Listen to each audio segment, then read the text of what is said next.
1977,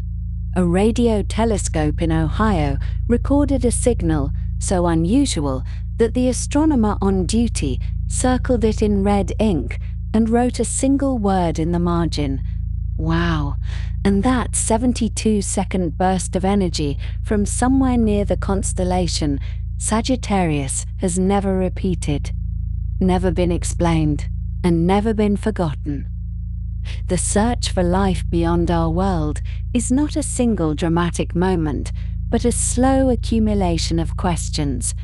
of patient dishes turning toward the stars, of scientists listening to the vast silence and finding meaning in the listening itself. If these quiet explorations help carry you toward rest, a subscription means more episodes like this one will find their way to you. Now, let the hum of distant telescopes and the soft mathematics of probability settle around you as we turn toward the story of how humanity learned to ask whether we are alone, and so the telling begins. In the year 1990, a small spacecraft called Voyager 1, which had been traveling away from Earth for nearly 13 years, turned its camera backward toward home. By that point, the spacecraft had journeyed some 3.7 billion miles from the planet where it had been built, tested, and launched, and from that tremendous distance, it captured a photograph that would come to be known as the pale blue dot. In the image, Earth appears not as a world of continents and oceans, not as a place of cities and forests and all the busy workings of human civilization, but rather as a tiny point of light, barely distinguishable from the scattered rays of sunlight streaking across the camera's lens. The dot measures less than a single pixel in width, a mere speck suspended in what the astronomer Carl Sagan later described as a sunbeam. And yet, that speck contains everything that has ever happened in the whole of human history. Every triumph and every sorrow, every person who has ever lived and loved and wondered at the night sky. Sagan, who was instrumental in the decision to turn the camera around and capture that photograph, wrote about it with a kind of gentle melancholy that still resonates today. He noted that our planet is a very small stage in a vast cosmic arena, and he reflected on how all of our wars and all of our conquests, all of our moments of joy and all of our seasons of grief, have unfolded on that one pale blue dot, that one small world drifting through the darkness. There is something both humbling and strangely comforting in the thought. The recognition that from sufficient distance, all the boundaries and divisions that seem so important from our human perspective simply fade away, becoming invisible, becoming meaningless, leaving only the quiet fact of our existence as a single fragile world in an immense and largely empty universe. The Earth, as we understand it through the patient work of generations of astronomers, is one of 8 planets that orbit a star we call the Sun. The Sun itself is a rather ordinary star, classified by astronomers as a G-type main sequence star, which means that it fuses hydrogen into helium in its core at a steady and predictable rate, producing the light and warmth that make life on Earth possible. There is nothing particularly remarkable about our Sun when compared to the countless other stars that populate the galaxy. Nothing that would cause a distant observer to take special notice of it. And yet, it is our star, the one around which our small world makes its annual journey, and so it holds a particular significance for us, even as we recognize its cosmic ordinariness. The galaxy in which our Sun resides, the Milky Way, contains somewhere between 200 billion and 400 billion stars, a number so large that it resists any meaningful comprehension. If you were to count one star every second without stopping, it would take you more than 6,000 years to reach 200 billion, and you would still have potentially another 200 billion stars left to count after that. Each of those stars has its own story, its own history of formation from clouds of gas and dust, its own particular characteristics of temperature and luminosity and chemical composition, and many of them, as we have come to learn in recent decades, have their own planets orbiting around them, their own small worlds, where who knows what might be unfolding in the silence of space. The question of whether we are alone in this vast cosmos, whether somewhere among those hundreds of billions of stars there might be other beings looking up at their own night sky and wondering the same things we wonder, is one of the oldest questions that human beings have ever asked. It is a question that predates the scientific method, predates the invention of the telescope, predates even the recognition that the points of light in the night sky are other suns rather than divine lamps hung in a celestial dome. For as long as there have been people capable of thought and wonder, there have been people gazing upward and imagining that the heavens might be populated with other forms of life, other minds, other civilizations carrying on their own affairs beneath the light of distant stars. The ancient Greeks, whose philosophical traditions laid so much of the groundwork for Western science, held various opinions on the matter of extraterrestrial life. Aristotle, whose influence on European thought would persist for nearly 2,000 years, believed that the moon might be inhabited, that it might be a world not unlike our own, with its own landscapes and perhaps its own creatures living upon its silvery surface. This was not a belief based on observation or evidence in the way we would understand those terms today, but rather a conclusion drawn from philosophical principles, from ideas about the nature of the cosmos and the proper arrangement of the heavenly spheres. The moon, being a celestial body of obvious importance in the night sky, seemed to Aristotle a reasonable candidate for habitation, a place where life might flourish much as it did on Earth. Centuries later, in the year 1500, a man named Giordano Bruno was born in the Kingdom of Naples, and he would grow up to become one of the most controversial thinkers of his age. Bruno was a Dominican friar, a philosopher, a mathematician, and a writer of considerable imagination, and among his many unconventional ideas was the belief that the universe contained an infinite number of worlds, many of which might be inhabited by their own forms of life. He suggested that the stars in the night sky were other suns, each potentially surrounded by its own planets, each potentially harboring its own intelligent beings, and this idea,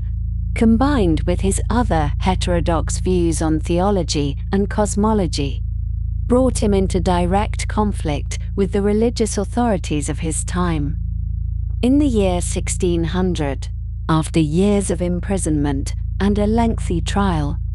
Giordano Bruno was burned at the stake in the Campo di Fiori in Rome, his ideas deemed too dangerous to be tolerated, his vision of an infinite cosmos populated with countless worlds extinguished along with his life. The question that Bruno died for asking did not die with him, however, and as the centuries passed and the tools of scientific observation grew more sophisticated, the inquiry into extraterrestrial life continued, taking on new forms and new dimensions. Telescopes allowed astronomers to see the planets of our solar system in greater detail, revealing them to be worlds in their own right, with surfaces and atmospheres and features that invited speculation about the possibility of life. Mars, with its polar caps and its seasonal changes in coloration, became a particular focus of interest. And by the late 19th and early 20th centuries, some astronomers believed they could see canals on its surface, artificial waterways constructed by an intelligent civilization struggling to survive on a dying world. These canals were eventually revealed to be optical illusions,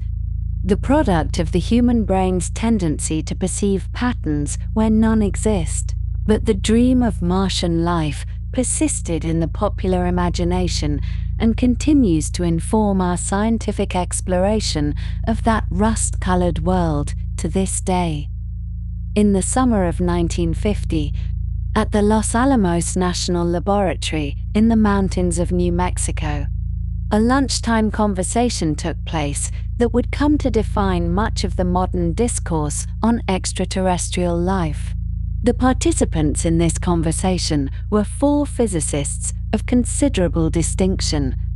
Enrico Fermi, Emil Konopinski, Edward Teller, and Herbert York, and they had been discussing recent reports of unidentified flying objects, a topic that was generating considerable public interest at the time. The conversation drifted from flying saucers to the more general question of interstellar travel, and the scientists began to consider whether civilizations from other star systems might be capable of visiting Earth, and if so, why they had not done so in any manner that left unambiguous evidence of their presence. It was Fermi, the Italian-born physicist who had helped to create the first controlled nuclear chain reaction, who posed the question most directly. According to the recollections of those present, Fermi asked a simple question that has echoed through the decades since that lunchtime conversation, a question that captures, in just 3 words, the puzzle at the heart of the search for extraterrestrial intelligence. "Where is everybody?" Fermi asked, and in asking, he articulated what would come to be known as the Fermi Paradox, the apparent contradiction between the high probability that extraterrestrial civilizations should exist, given the vast size and age of the universe, and the complete absence of any evidence that they do. The paradox takes on its full force when one considers the numbers involved. Our galaxy is approximately 13 billion years old, which means that it has existed for a span of time that dwarfs the entire history of life on Earth. If intelligent civilizations arise with any frequency at all, then there has been ample time for them to develop advanced technologies, to spread throughout the galaxy, to leave traces of their existence that we should be able to detect. Even if interstellar travel is difficult and slow, even if civilizations expand at only a tiny fraction of the speed of light, the mathematics suggest that a single sufficiently motivated civilization could colonize the entire galaxy in a period measured in millions of years, which is a mere eye blink compared to the age of the galaxy itself. And yet, when we look out at the stars, we see no evidence of such colonization, no signs of megastructures or artificial signals or any of the other traces that a galaxy-spanning civilization might be expected to leave behind. The Fermi Paradox has inspired dozens of proposed solutions over the years, each attempting to explain why the universe appears so silent and so empty despite the theoretical probability that it should be teeming with life. Perhaps intelligent civilizations are rare, arising only under the most improbable of circumstances, so rare that we might be the only one in our entire galaxy. Perhaps civilizations tend to destroy themselves before they can spread to the stars, succumbing to war or environmental catastrophe or some other existential risk that we ourselves might face in the centuries ahead. Perhaps advanced civilizations exist but choose to remain hidden, observing us from a distance without making their presence known.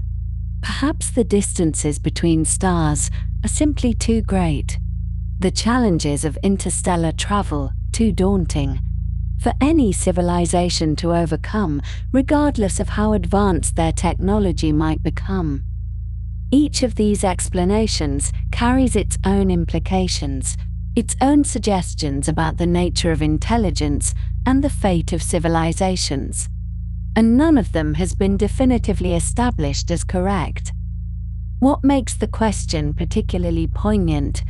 particularly relevant to our own small world, floating in the darkness, is that for most of human history, we had no direct evidence that planets existed anywhere beyond our own solar system. We could speculate about other worlds. We could imagine them in our philosophy and our fiction, but we could not prove that they were real. The ancient astronomers knew of the wandering stars, the planets of our own solar system, but the idea that other stars might have their own planets remained purely theoretical. A reasonable hypothesis, but nothing more than that.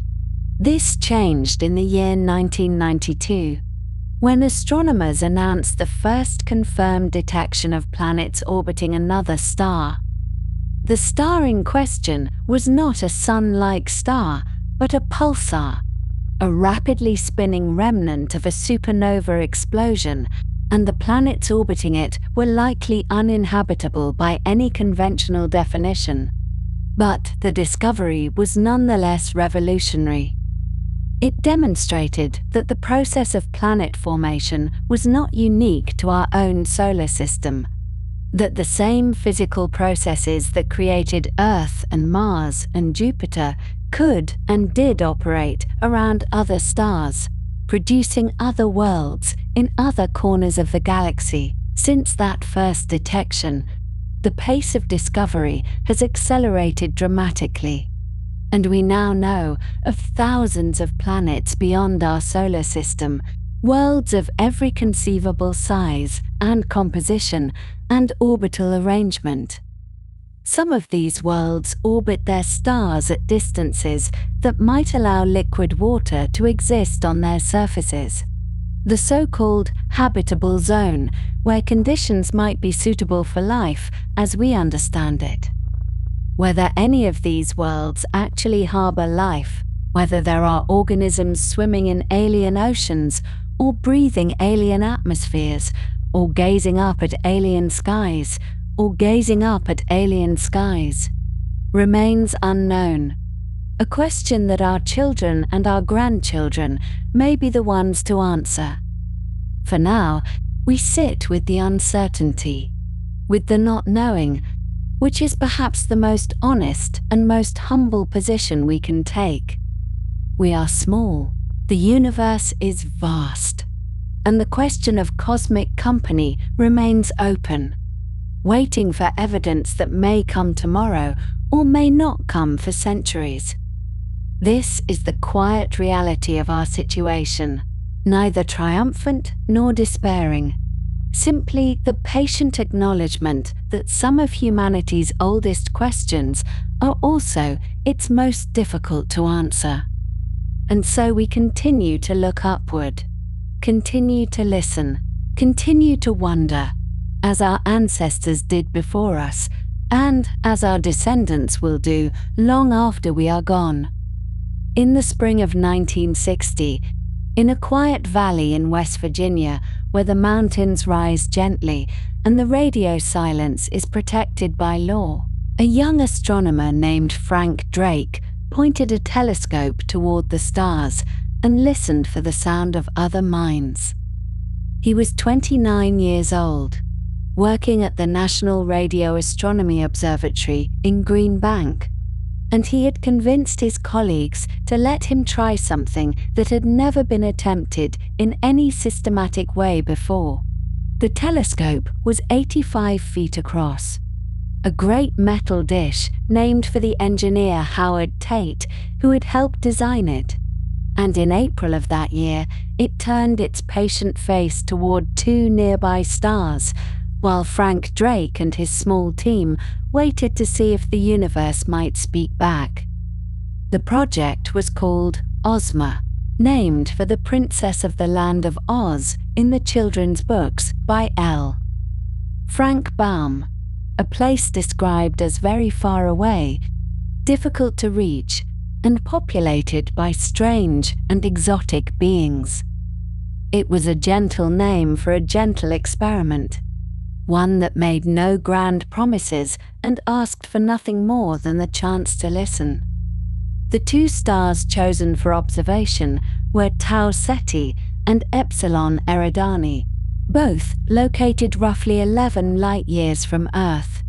both similar in size and temperature to our own Sun, and both possessing no known companion stars that might disrupt the formation of stable planetary systems. At the time, no planets had been confirmed around any star other than the Sun, but these two seemed like reasonable candidates for hosting worlds where life might have arisen and developed the technology to send signals across the void. For 150 hours, spread across several months,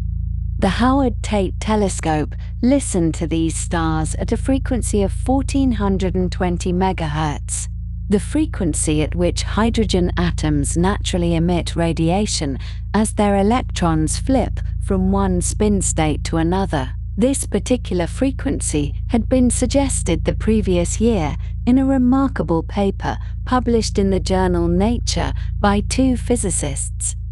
Giuseppe Cocconi and Philip Morrison, who argued that any civilization wishing to communicate across interstellar distances might choose this channel precisely because it is so fundamental to the universe. Hydrogen is the most abundant element in existence, and any species that had developed radio astronomy would certainly know about this emission line. It exists in a relatively quiet part of the radio spectrum, away from the natural noise of cosmic sources, and it would be recognized by any technological civilization, regardless of their biology or their history. Cocconi and Morrison had laid out this reasoning with careful logic,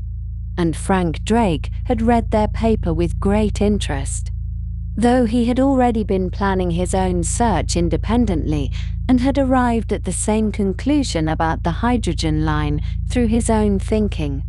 The listening sessions at Green Bank were quiet affairs,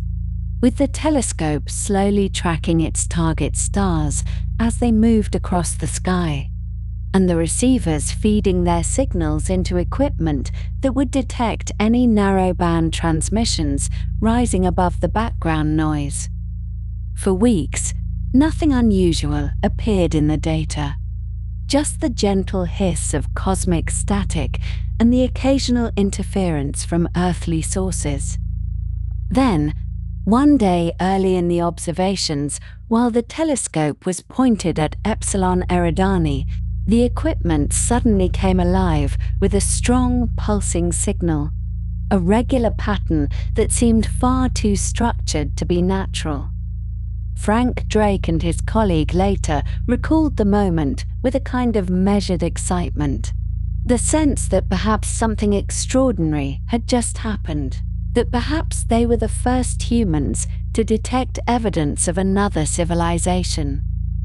The signal was powerful and unmistakable, pulsing at a steady rhythm,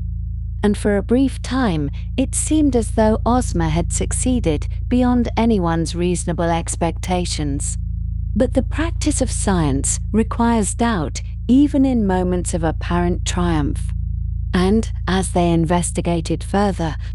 The true nature of the signal became clear.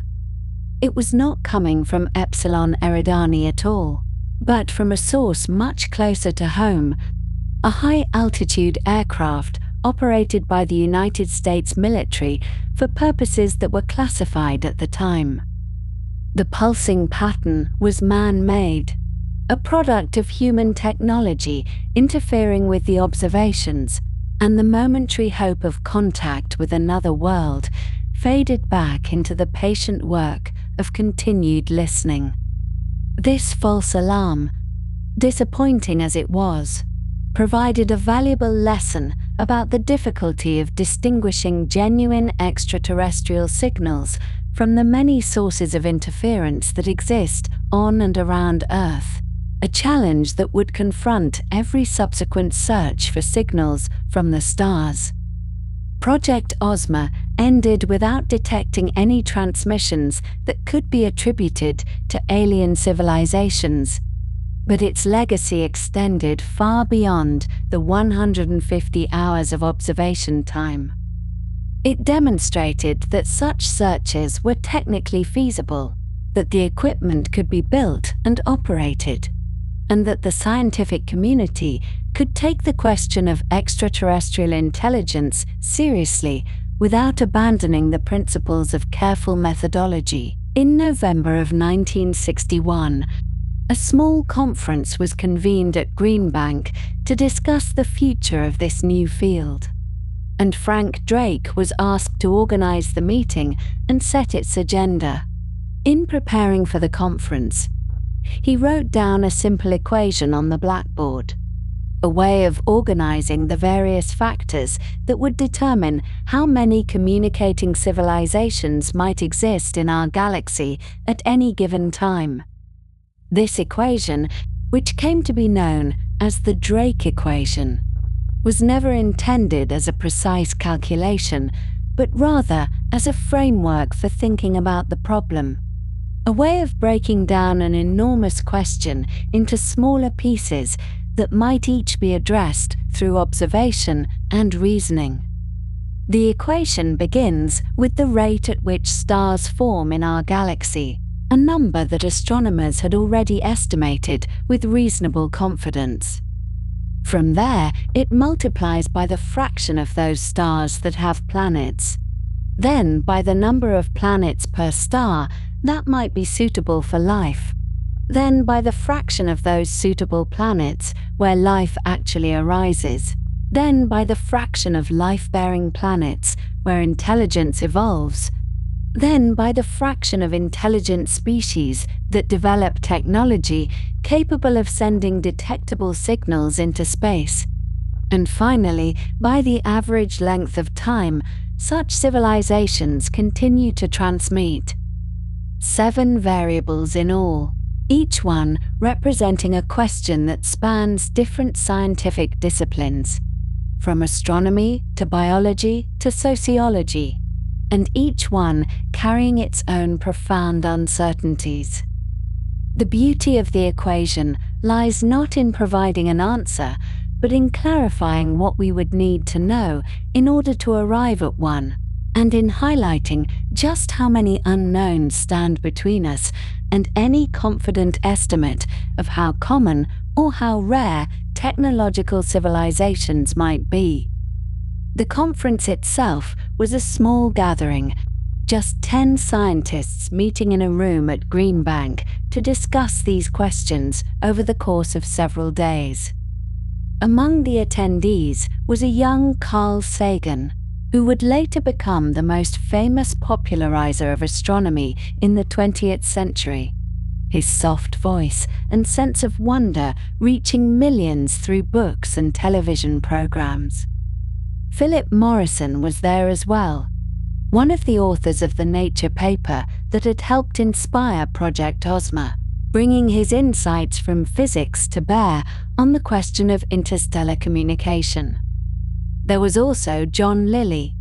a researcher who studied the intelligence of dolphins and who believed that learning to communicate with these alien minds in our own oceans might provide insights into how we could someday communicate with minds from other worlds.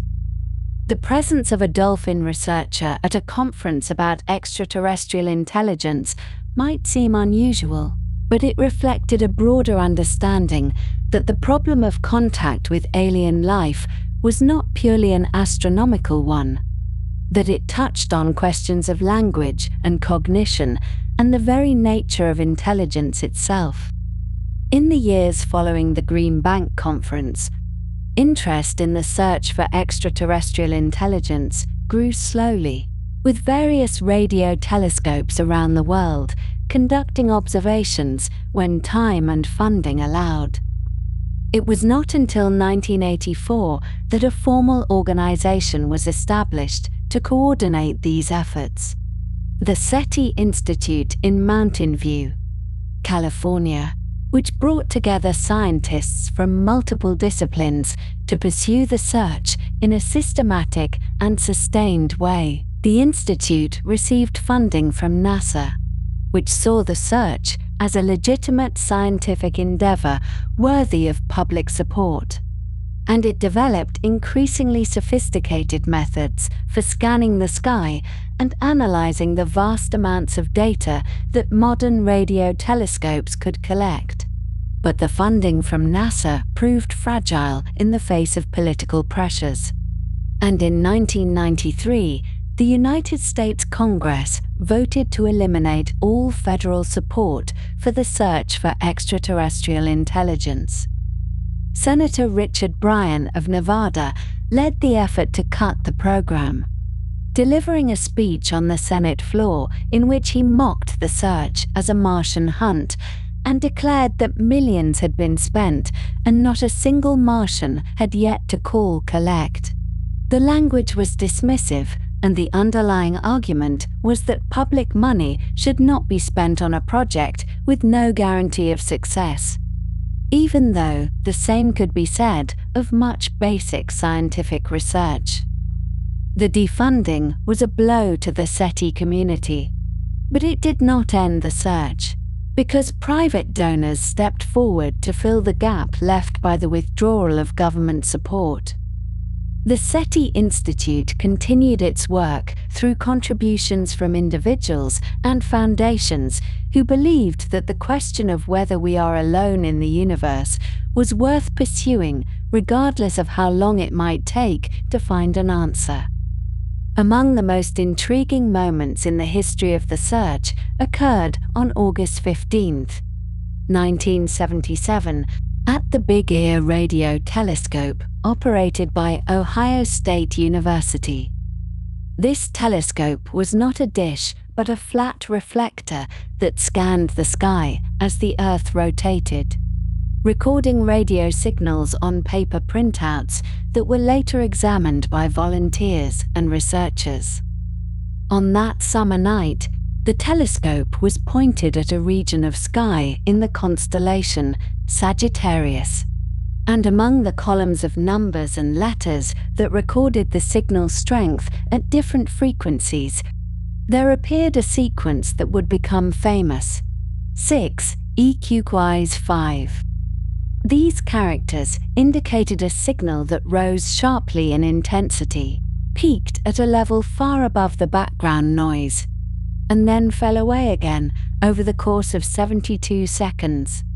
The precise amount of time it would take for a celestial source to drift through the telescope's narrow beam as the Earth turned.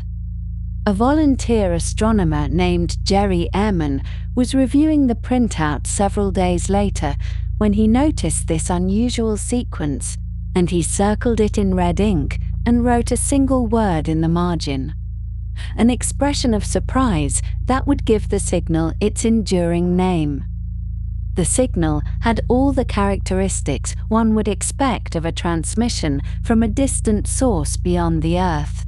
appearing at a frequency very close to the hydrogen line, rising and falling in intensity exactly as a fixed point in the sky would as it passed through the telescope's field of view,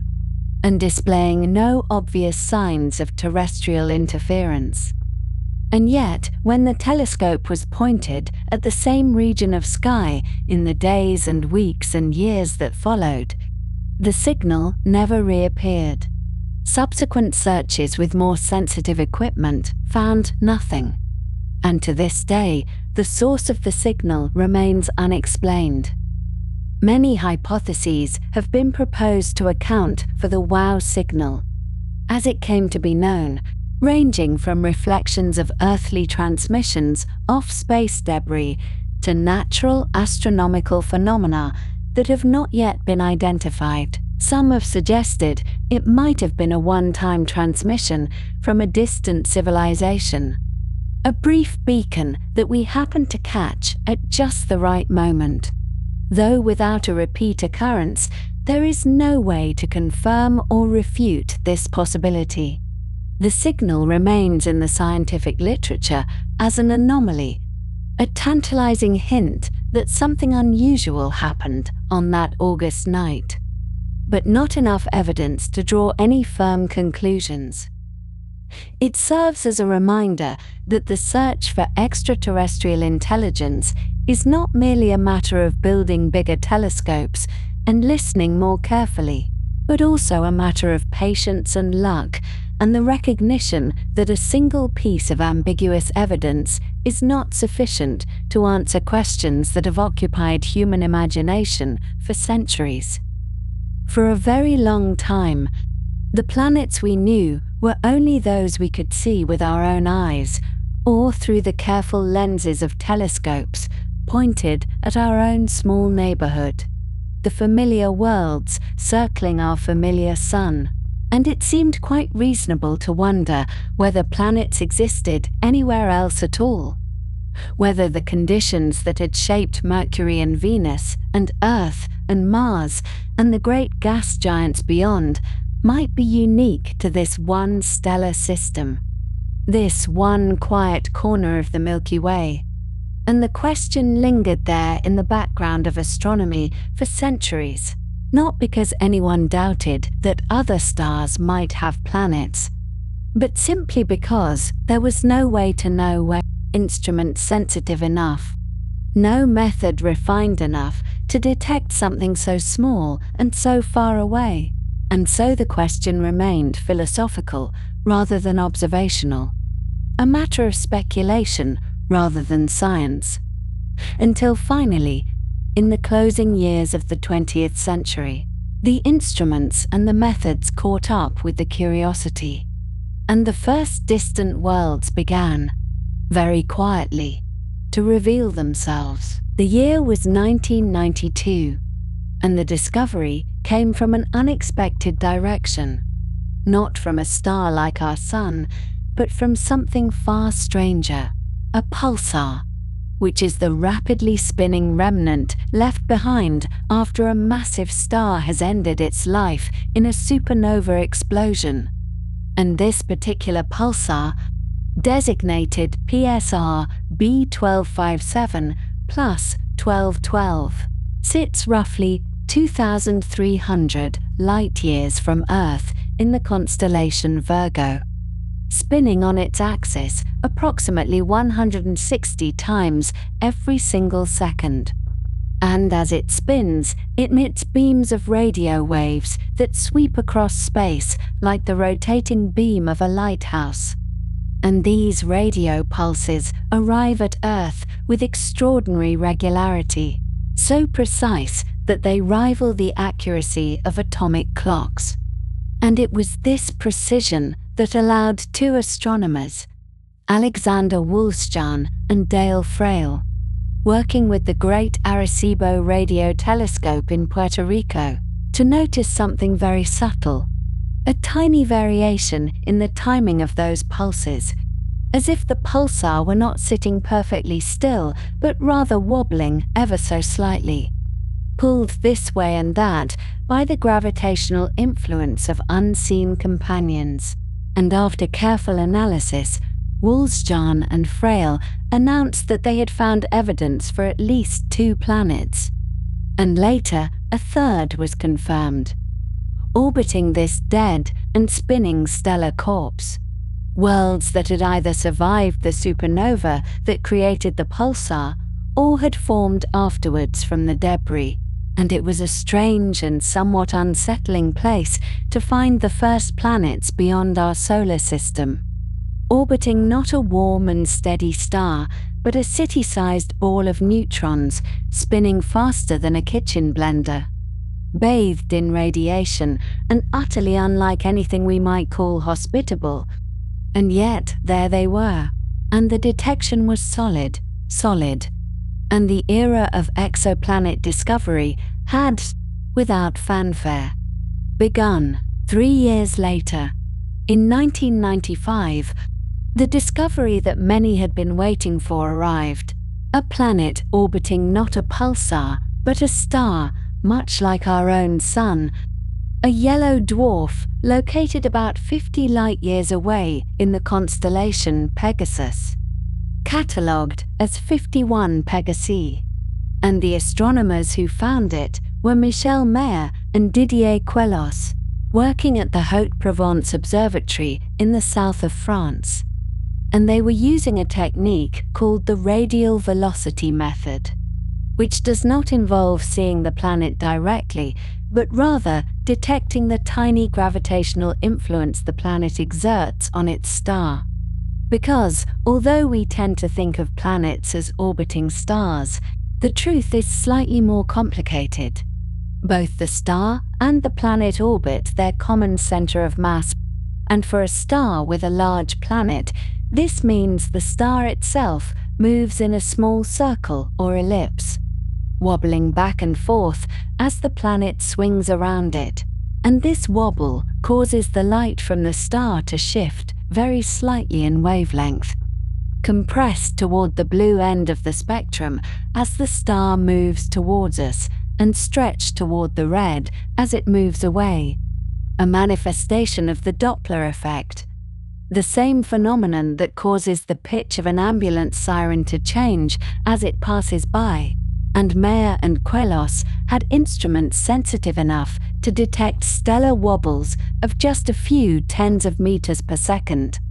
which is to say, they could measure a star 470 trillion kilometers away, moving at roughly the speed of a person jogging.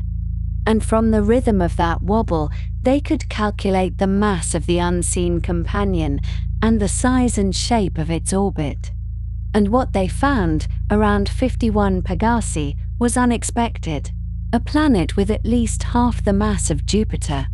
which was not so surprising in itself, but orbiting astonishingly close to its star,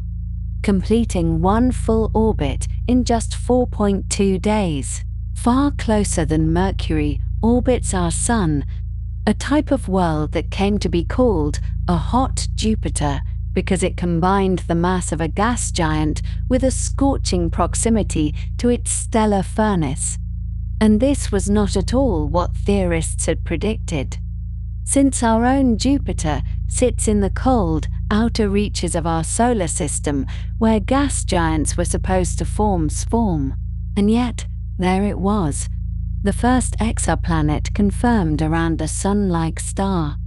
And although 51 Pegasi Baz would be a hellish place by any earthly standard, its discovery opened a door that could never be closed again, and the search for planets beyond our solar system accelerated enormously. The radial velocity method continued to find planets throughout the late 1990s and into the 2000s. But it had limitations, being most sensitive to large planets close to their stars, since these produce the largest stellar wobbles. And so astronomers began to develop complementary techniques, and one of the most powerful of these was the transit method, which looks for the tiny dimming of a star's light that occurs when a planet passes in front of it, as seen from Earth, blocking a small fraction of the starlight. And although any individual transit dims the star by only a fraction of a percent, and although such transits require the planet's orbit to be aligned just so relative to our line of sight, The advantage of this method is that it can be applied to vast numbers of stars simultaneously, watching and waiting for those subtle dips in brightness. And this was the principle behind the Kepler Space Telescope,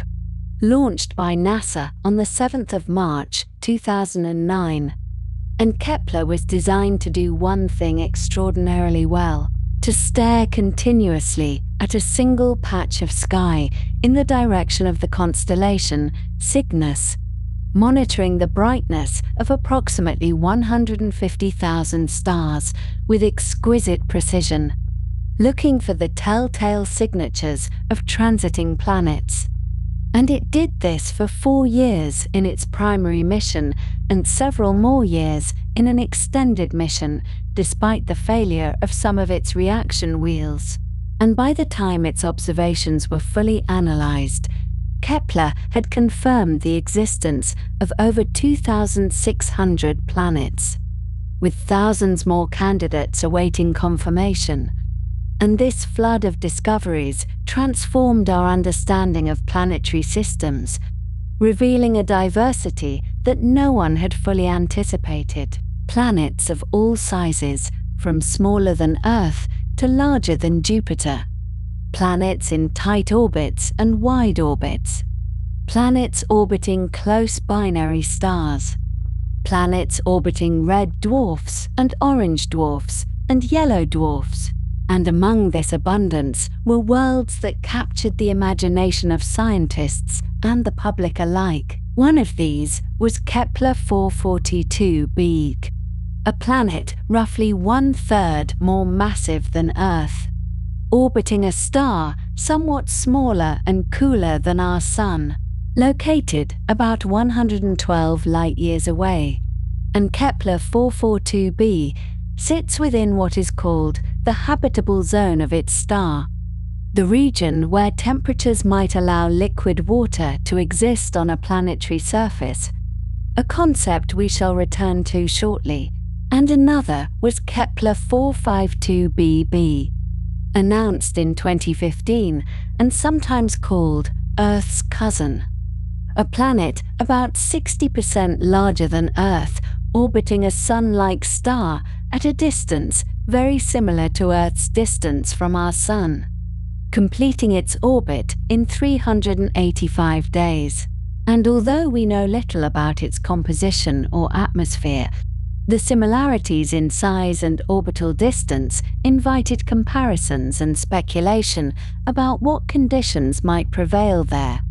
And then, in February of 2017, came the announcement of the TRAPPIST-1 system, discovered not by Kepler, but by a combination of ground-based telescopes and the Spitzer Space Telescope, a system of 7 Earth-sized planets orbiting a small, cool red dwarf star just 40 light-years away, with 3 of those planets sitting within the habitable zone. And the compactness of this system was remarkable, all 7 planets orbiting closer to their star than Mercury orbits our Sun. Yet, because the star is so much cooler than our Sun, the temperatures on some of those worlds might still permit liquid water, and the TRAPPIST-1 planets became immediate targets for future study. Representatives of a whole population of worlds orbiting small red stars that are by far the most common type of star in our galaxy. What Kepler and subsequent missions revealed, when combined with statistical analysis, was something quite profound: that planets are not rare exceptions, but rather the cosmic norm, that most stars have planets, and that the total number of planets in our galaxy alone almost certainly exceeds the total number of stars, meaning there are at least 100 billion planets in the Milky Way, and probably many more, perhaps 200 billion, perhaps more still. And this was not obvious from first principles. There was no reason to assume that the process of star formation would routinely produce planets, but the evidence now suggests that it does. that the swirling disks of gas and dust from which stars form also give rise, almost inevitably, to smaller bodies that coalesce into worlds. And so the galaxy is not a collection of isolated stars separated by empty darkness, but rather a vast archipelago of planetary systems, each star with its own family of worlds. And among those hundreds of billions of planets, there must be enormous variety: ice giants and rocky moons, lava worlds and water worlds, planets with thick atmospheres and planets with none at all, and somewhere among them, perhaps, worlds where conditions are suitable for life. This brings us to the concept of the habitable zone, which is sometimes called the Goldilocks zone, in reference to the children's story where the porridge must be neither too hot nor too cold, but just right. And this concept was first articulated in scientific terms by the astronomer Su Shu Huang in 1959, who considered the range of distances from a star within which a planet might have surface temperatures, allowing liquid water to exist. And liquid water is considered important because all life on Earth depends upon it. Water serves as the solvent in which the chemistry of life takes place. And while it is possible that life elsewhere might use different solvents, water remains our best guide. And so the habitable zone is defined primarily by temperature. The inner edge lying where a planet would be too hot and water would evaporate. The outer edge lying where a planet would be too cold and water would freeze. And the exact boundaries depend on many factors, including the type of star, the composition of the planet's atmosphere, and the presence of greenhouse gases. But as a rough guide for a star like our Sun, the habitable zone extends from roughly the orbit of Venus to roughly the orbit of Mars, with Earth sitting comfortably in the middle. And for smaller, cooler stars, the habitable zone lies closer in, which is why the TRAPPIST-1 planets can orbit so near their star and still potentially support liquid water. And it is worth noting that being in the habitable zone does not guarantee habitability. Venus lies near the inner edge of our Sun's habitable zone, yet its surface is hot enough to melt lead, while Mars lies near the outer edge, yet its thin atmosphere and lack of a global magnetic field have left it cold and dry. And so, the habitable zone is best understood as a necessary but not sufficient condition, a region where liquid water is possible rather than certain. And even worlds outside this zone might harbor life in subsurface oceans or through exotic chemistries we have not yet imagined. But the habitable zone provides a useful starting point, a way to prioritize targets in the search for worlds that might, in some sense, resemble our own. And as the catalogues of exoplanets continue to grow, with missions like TESS and soon the James Webb Space Telescope, we are beginning to identify which of those distant worlds merit closer examination, which might have atmospheres worth studying, which might show signs of water or oxygen or other molecules associated with life. And the journey from that first strange discovery around a pulsar in 1992 to the thousands of confirmed planets we know today has been remarkably swift, a transformation in our understanding accomplished within a single human generation. And the universe that once seemed populated only by distant points of light now reveals itself to be rich with worlds beyond counting. Each one a place with its own conditions, its own history, its own possibilities, and the search continues, calmly and methodically, telescope by telescope, transit by transit, wobble by wobble. As we learn more about the planetary systems that fill our galaxy and wonder, gently and without urgency, what else might be out there waiting to be found? In the year 1953, in a modest laboratory at the University of Chicago, a young graduate student named Stanley Miller assembled a rather simple arrangement of glass flasks, tubes, and electrodes, and in doing so, he posed a question that had lingered in the minds of scientists for generations. The question was not a dramatic one, nor was it phrased in urgent terms, but rather it was the sort of quiet, patient inquiry that science does so well, which is to say, he wondered whether the basic ingredients of life might form on their own, given the right conditions, without any special intervention, without any guiding hand, simply through the ordinary workings of chemistry and energy acting upon common molecules over time. Miller worked under the supervision of Harold Urey, a Nobel laureate who had spent considerable effort thinking about the composition of the early Earth's atmosphere, and together they devised an experiment that would attempt to recreate, in miniature and in glass, something like the conditions that might have existed on our planet some 4 billion years ago, when the world was young and the oceans were new and the sky was filled with gases quite different from the ones we breathe today. The apparatus itself was elegantly simple, consisting of a large flask that held water, which was gently heated to produce steam. And this steam was allowed to rise and mix with a collection of gases that were thought to represent the primordial atmosphere, namely methane, ammonia, and hydrogen, all swirling together in a connected flask where 2 electrodes waited to provide electrical sparks, mimicking the lightning that would have flickered through those ancient skies. The experiment ran for about a week, and during that time, the electrical discharges crackled through the mixture of gases and steam. Over and over again, thousands upon thousands of tiny lightning bolts, no larger than the sparks from a child's toy.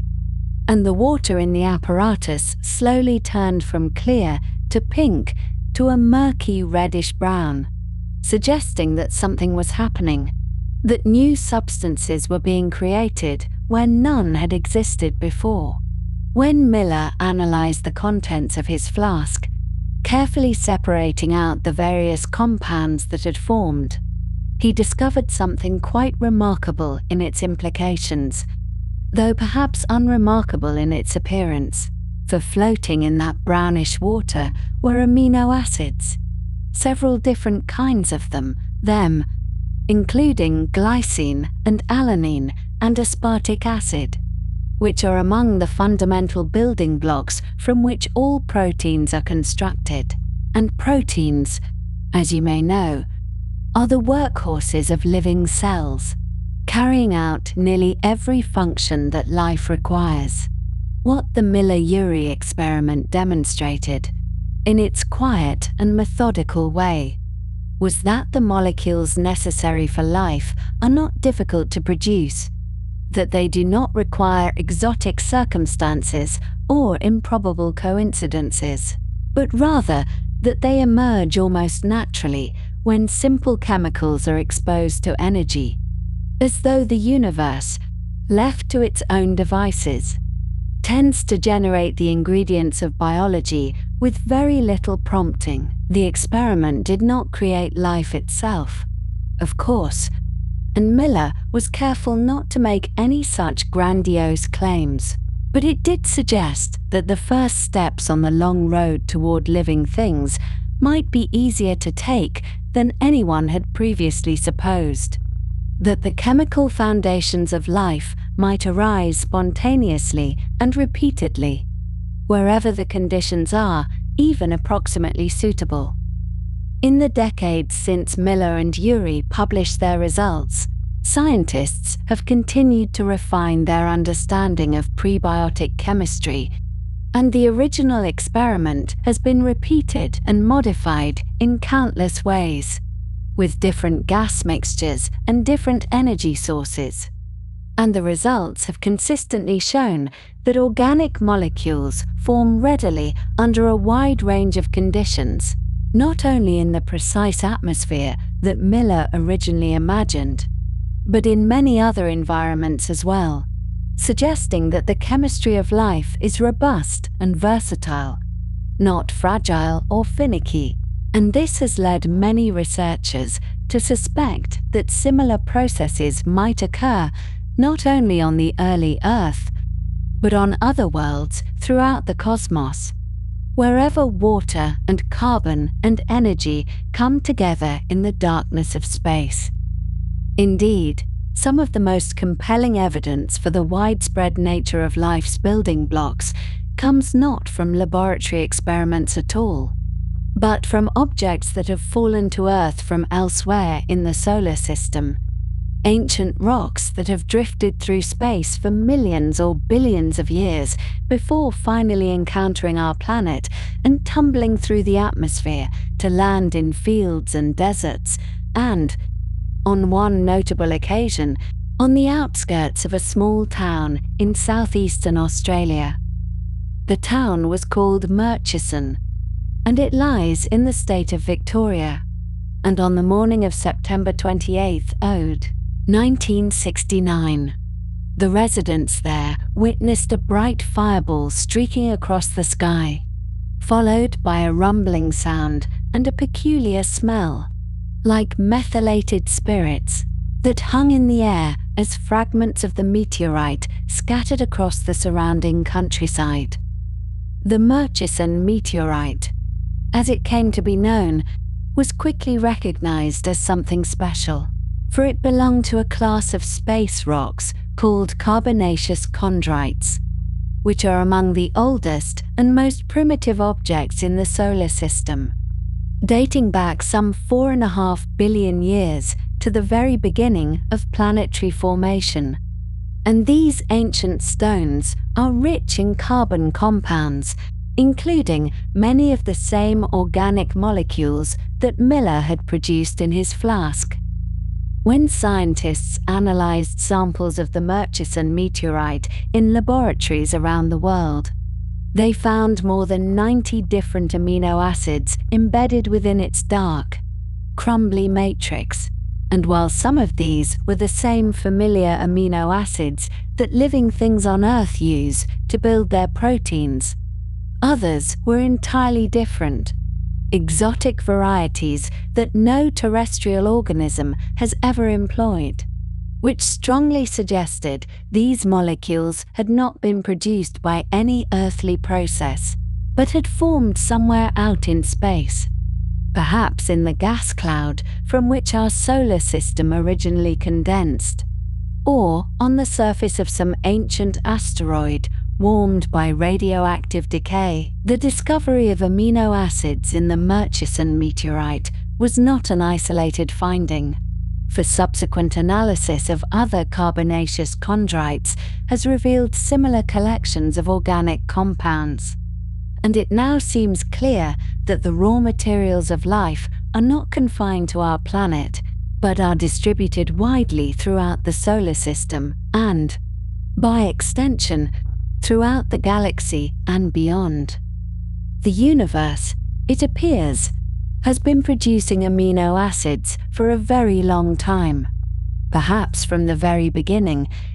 and these molecules drift through the void, embedded in comets and asteroids, waiting to fall upon whatever worlds they happen to encounter, seeding those worlds with the chemical precursors from which life might eventually emerge. The ingredients of life have been detected not only in meteorites, but also in the vast clouds of gas and dust that drift between the stars, the immense and diffuse nebulae from which new solar systems are born. using radio telescopes and other instruments capable of detecting the faint signals emitted by molecules in space. Astronomers have identified an astonishing variety of organic compounds floating in interstellar clouds, including formaldehyde, which is one of the simplest organic molecules and serves as a starting point for more complex chemistry, and ethyl alcohol, the same substance found in wine and beer, though the interstellar variety is far too dilute and far too cold to be of any practical use to thirsty travelers. Among the more intriguing discoveries in recent years was the detection of glycolaldehyde, a simple sugar molecule, in a gas cloud located some 400 light-years from Earth, in the direction of the constellation Ophiuchus. The cloud is known by the rather unglamorous designation IRAS Tinxti 293 24222, and it is a region where new stars are currently forming, where gravity is slowly drawing together vast quantities of gas and dust into dense clumps that will eventually ignite as infant suns, surrounded by swirling disks of material from which planets may one day coalesce. The Atacama Large Millimeter Array, a collection of radio telescopes located high in the Chilean desert, where the air is thin and dry and the skies are exceptionally clear, was used to make this detection. And the presence of glycolaldehyde in a star-forming region is significant because sugars are essential components of the genetic molecules DNA and RNA, and finding them in the raw material from which planets form suggests that the chemistry of heredity might begin even before planets themselves exist. All of these discoveries lend support to an idea that has been discussed, in various forms, for well over a century, the concept known as panspermia, which proposes that life, or at least the building blocks of life, might be transferred from one world to another, carried across the vast distances of space by comets and meteorites and other wandering debris. The Swedish chemist Svante Arrhenius, who is perhaps better remembered today for his early work on the greenhouse effect and the warming influence of carbon dioxide, suggested in 1903 that microscopic spores might be pushed through space by the pressure of starlight, drifting from planet to planet and seeding distant worlds with the potential for life, though this particular mechanism is now considered unlikely, since the harsh radiation of interstellar space would destroy any unprotected cells long before they reach their destination. Nevertheless, the broader concept of panspermia remains a subject of serious scientific discussion, particularly in its more modest forms, which suggest not that fully formed organisms travel between worlds, but that the organic molecules and chemical precursors of life are widely distributed throughout the cosmos, and that these ingredients rain down upon planets as comets and asteroids collide with their surfaces, contributing to the chemical inventory from which life might eventually arise. The evidence for this milder version of panspermia has grown considerably stronger in recent years, as more and more organic compounds have been detected in space, and as spacecraft have begun to visit comets and analyze their composition directly, finding exactly the sorts of molecules that one might expect if the building blocks of life are indeed a common feature of the universe. One such mission was Rosetta, launched by the European Space Agency in 2004, which spent more than a decade traveling through the solar system before finally arriving at Comet 67P Churyumov-Gerasimenko in 2014. where it spent nearly 2 years studying the comet's nucleus and the cloud of gas and dust that surrounded it. Among the many discoveries made by Rosetta and its small lander, Philae,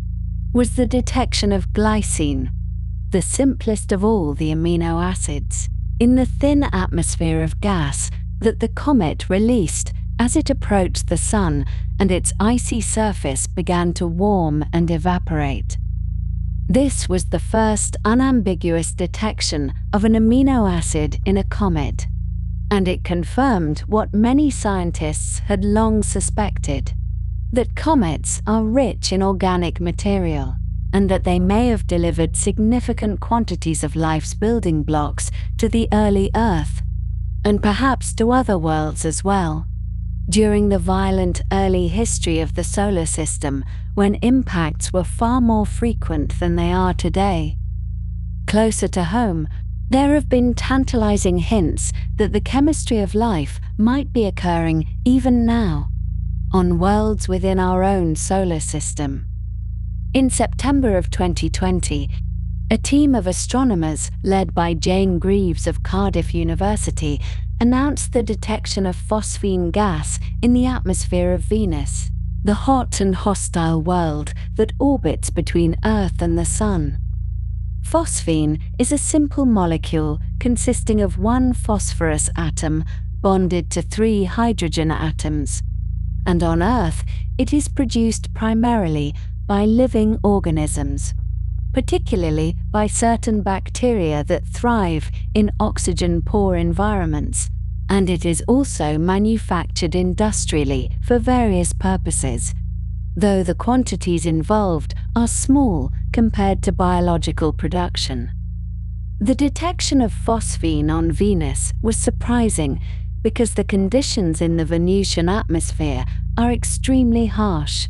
with temperatures high enough to melt lead at the surface and clouds composed of concentrated sulfuric acid, and it is difficult to imagine how phosphine could be produced there by any known geological or chemical process, leading some researchers to speculate, cautiously and with many caveats, that the phosphine might be a sign of microbial life floating high in the Venusian clouds, where the temperatures and pressures are somewhat more moderate. The announcement generated considerable excitement and considerable controversy, and subsequent analyses have raised questions about whether the original detection was accurate, with some scientists suggesting that the signal might have been misidentified or that the concentrations of phosphine are much lower than originally reported, and the matter remains unresolved to this day. A reminder that extraordinary claims require extraordinary evidence, and that the search for life beyond Earth is often a matter of patience and careful verification rather than sudden revelation. Whether or not the phosphine detection holds up to further scrutiny, it illustrates an important point about the search for extraterrestrial life, which is that scientists are increasingly finding the ingredients and conditions for life in places where they had not previously thought to look, and that the boundaries of habitability are expanding as our understanding of chemistry and biology grows more sophisticated. Life's ingredients, it seems, are scattered everywhere the universe bothers to look, embedded in meteorites and comets, floating in interstellar clouds, perhaps even drifting through the acidic hazes of inhospitable worlds,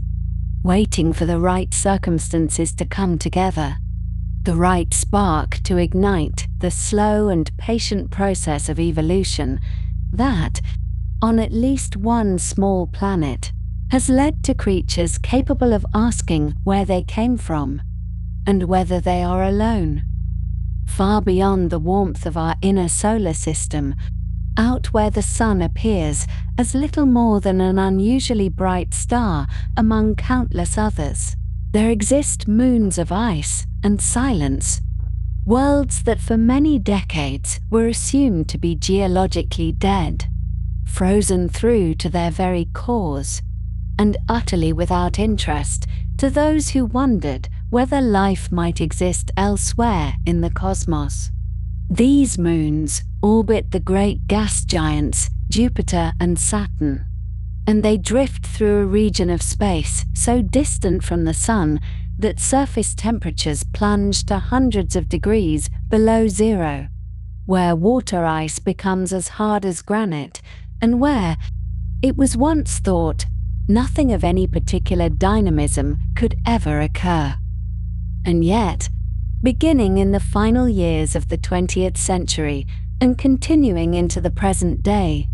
a series of spacecraft have revealed to us that beneath the silent ice of these distant moons, there lie vast hidden oceans of liquid water, dark seas that have never known sunlight, and that may, perhaps, harbor conditions not entirely unlike those in which life first emerged on our own world some 4 billion years ago. The spacecraft known as Galileo was launched by NASA in the year 1989, and after a long and rather circuitous journey through the inner solar system, during which it gathered gravitational energy from Venus and Earth to propel itself outward, it arrived at Jupiter in December of 1995. For the following 8 years, until its mission ended in September of 2003, Galileo conducted a methodical survey of the Jovian system, passing again and again by the planet's 4 largest moons, those same moons that Galileo Galilei himself had observed through his modest telescope nearly 4 centuries earlier. Among these moons was Europa, a body roughly the size of our own moon, its surface covered in a shell of water ice that appeared remarkably smooth and young, crisscrossed by long brownish-red fractures that resembled the cracks one might observe in a sheet of sea ice floating upon terrestrial waters. It was an intriguing surface, suggestive of geological activity far more recent than the ancient, cratered landscapes of most airless bodies in the solar system. But what lay beneath that ice remained a matter of speculation until Galileo's magnetometer began to return its measurements. As Galileo passed close by Europa during its many orbital encounters, the spacecraft's instruments detected something rather unexpected in the moon's interaction with Jupiter's immense magnetic field. Europa, the data revealed, possessed an induced magnetic field of its own, a field that varied in response to Jupiter's rotating magnetosphere in a manner that could only be explained by the presence of a global layer of electrically conducting material beneath the moon's icy surface. The most straightforward explanation for such conductivity, and indeed the explanation that has since become the scientific consensus, was the presence of a vast subsurface ocean of salty liquid water, an ocean that stretched beneath the entire globe of Europa and that remained liquid despite the profound cold of the outer solar system, kept warm by the gentle but persistent heating generated by tidal forces as Europa's slightly elliptical orbit brought it alternately closer to and farther from the overwhelming gravitational influence of Jupiter. Subsequent analysis of the data, combined with measurements of Europa's gravitational field and observations of its surface features, have led scientists to conclude that this hidden ocean likely contains between 2 and 3 times the volume of all the liquid water on Earth. A truly staggering quantity, all of it locked away beneath an ice shell estimated to be somewhere between 15 and 25 kilometers in thickness. The existence of such an ocean, dark and cold though it may be, raised questions that had previously seemed the province of science fiction rather than serious scientific inquiry. For wherever we find liquid water on Earth, we tend also to find life, even in the most hostile and unlikely of environments. And so, Europa, this small and distant moon of Jupiter, quietly transformed from a frozen and unremarkable world into one of the most compelling targets in the search for extraterrestrial biology. In December of 2013, observations made by the Hubble Space Telescope provided further evidence of Europa's inner workings, evidence of a rather dramatic nature. Astronomers studying the Moon as it passed in front of Jupiter, using the planet's reflected light to silhouette any material that might be present above Europa's surface, detected what appeared to be plumes of water vapor erupting from the Moon's south polar region. These plumes rose to astonishing heights, extending approximately 200 kilometers above the surface before falling back down under Europa's modest gravity. And they suggested that somewhere in the south polar region, water from the subsurface ocean, or perhaps from smaller pockets of liquid trapped within the ice shell itself, was finding its way to the surface and venting into space. The implications were significant. For if such plumes do indeed represent material from Europa's interior ocean,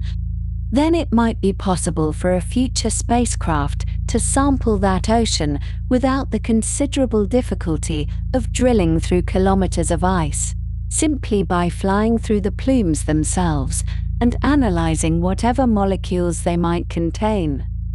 Saturn, the sixth planet from the Sun, possesses its own collection of icy moons, and among them is a small world called Enceladus, a moon barely 500 kilometers in diameter, small enough that it would fit comfortably within the borders of the state of Arizona or the country of Spain. When the Cassini spacecraft arrived at Saturn in 2004, Enceladus was not considered a high priority for investigation, as it appeared to be simply another small and frozen body of little particular interest. This assessment changed dramatically in the year 2005, when Cassini's cameras captured images of remarkable plumes of icy particles and water vapor erupting from a series of parallel fractures near Enceladus's south pole. Fractures that came to be known informally as the tiger stripes due to their distinctive appearance. These cryovolcanic jets,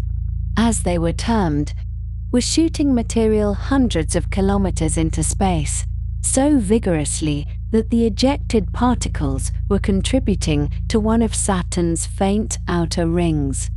A ring composed almost entirely of ice grains originating from this tiny moon. Over the following years, Cassini made numerous close passes through and near these plumes, and its instruments analyzed the composition of the material being ejected with increasing precision. The results were remarkable. The plumes contained not only water vapor and ice, but also sodium chloride, which is common table salt, along with silica particles that suggested the presence of hydrothermal activity at the bottom of whatever reservoir was feeding the jets. Most significantly, in 2017, near the end of Cassini's mission, data analysis revealed the presence of molecular hydrogen in the plumes, a finding with profound implications. On Earth, molecular hydrogen in such an environment is typically produced by reactions between hot water and certain types of rock, reactions that occur at hydrothermal vents on the ocean floor. The presence of hydrogen in Enceladus's plumes therefore suggested that similar processes might be occurring at the bottom of that moon's subsurface ocean. And on Earth, hydrothermal vents serve as the foundation for thriving ecosystems that exist entirely without sunlight, sustained instead by the chemical energy released by these very same reactions. The discovery of organic molecules, carbon-containing compounds of various sizes and complexities, in the Enceladus plumes only added to the sense that this little moon, overlooked for so long, might possess all the basic ingredients necessary for life as we understand it. Saturn's largest moon, Titan, presents a different sort of hidden sea, one that exists not beneath the surface but upon it, though hidden from our view by a dense and opaque atmosphere of nitrogen and methane. Titan is unique in the outer solar system, possessing a thick atmosphere denser than Earth's own, and this atmosphere conceals the moon's surface from ordinary optical observation. The Cassini spacecraft, however,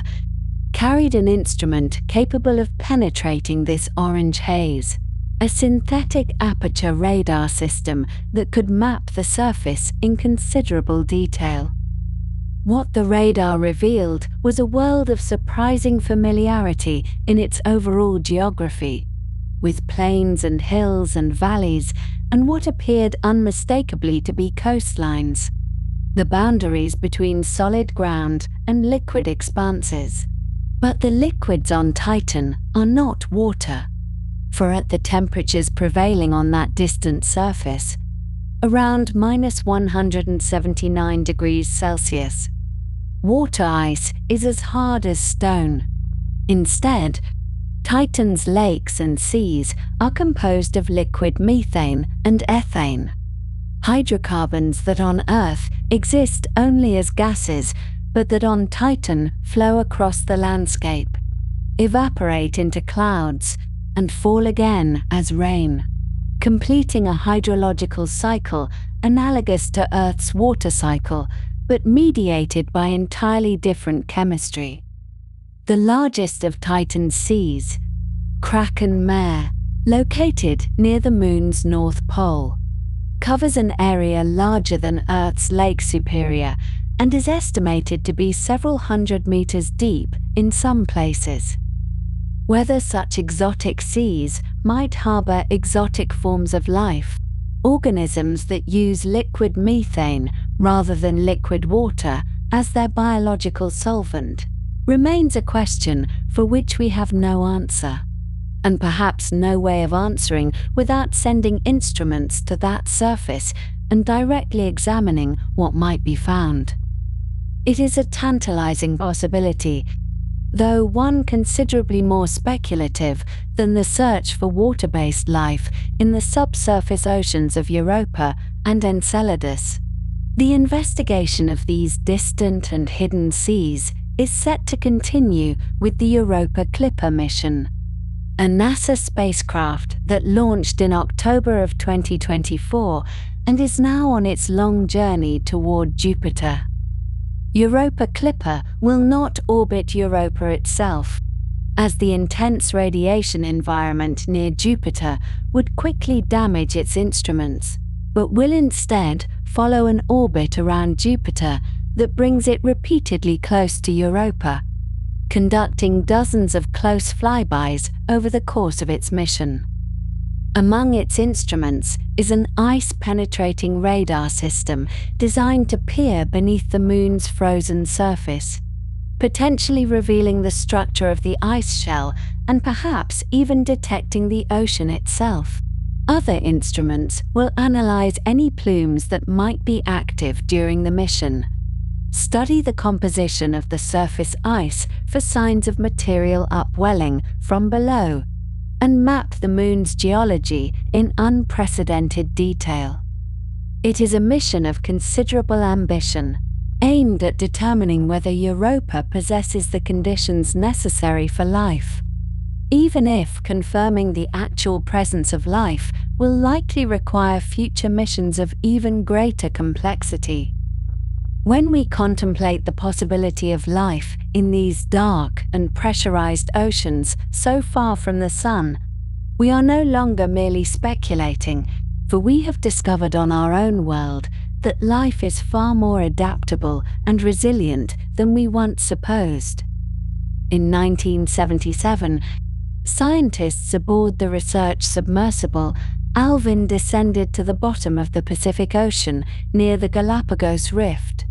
a region where tectonic plates spread apart and hot water emerges from fissures in the seafloor. What they found there overturned decades of biological assumptions. Clustered around these hydrothermal vents were thriving communities of organisms, including large tube worms up to 2 meters in length, that derived their energy not from photosynthesis, but from chemical reactions involving hydrogen sulfide and other compounds dissolved in the vent fluids. These ecosystems exist in complete darkness, under crushing pressures, and at temperatures ranging from near freezing to superheated. Yet they flourish with an abundance that astonished the scientists who first observed them. Equally remarkable are the discoveries made beneath the ice sheets of Antarctica, where drilling projects have revealed that life persists even in conditions once thought too extreme to allow it. Lake Vostok, buried beneath approximately 4 kilometers of Antarctic ice, has been isolated from the surface for perhaps 15 million years. Yet samples retrieved from the accretion ice above the lake have yielded evidence of microbial life,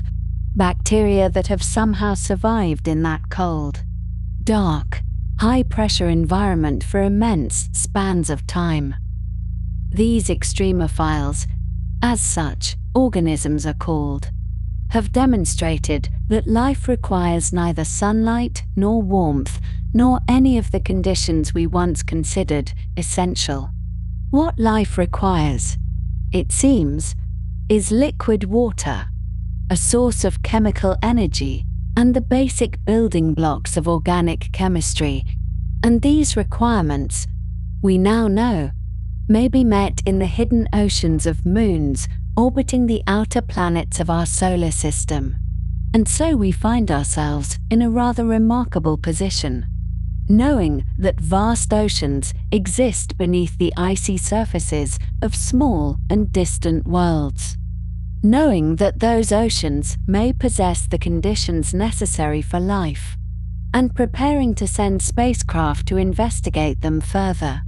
The answers, if they come at all, will come slowly,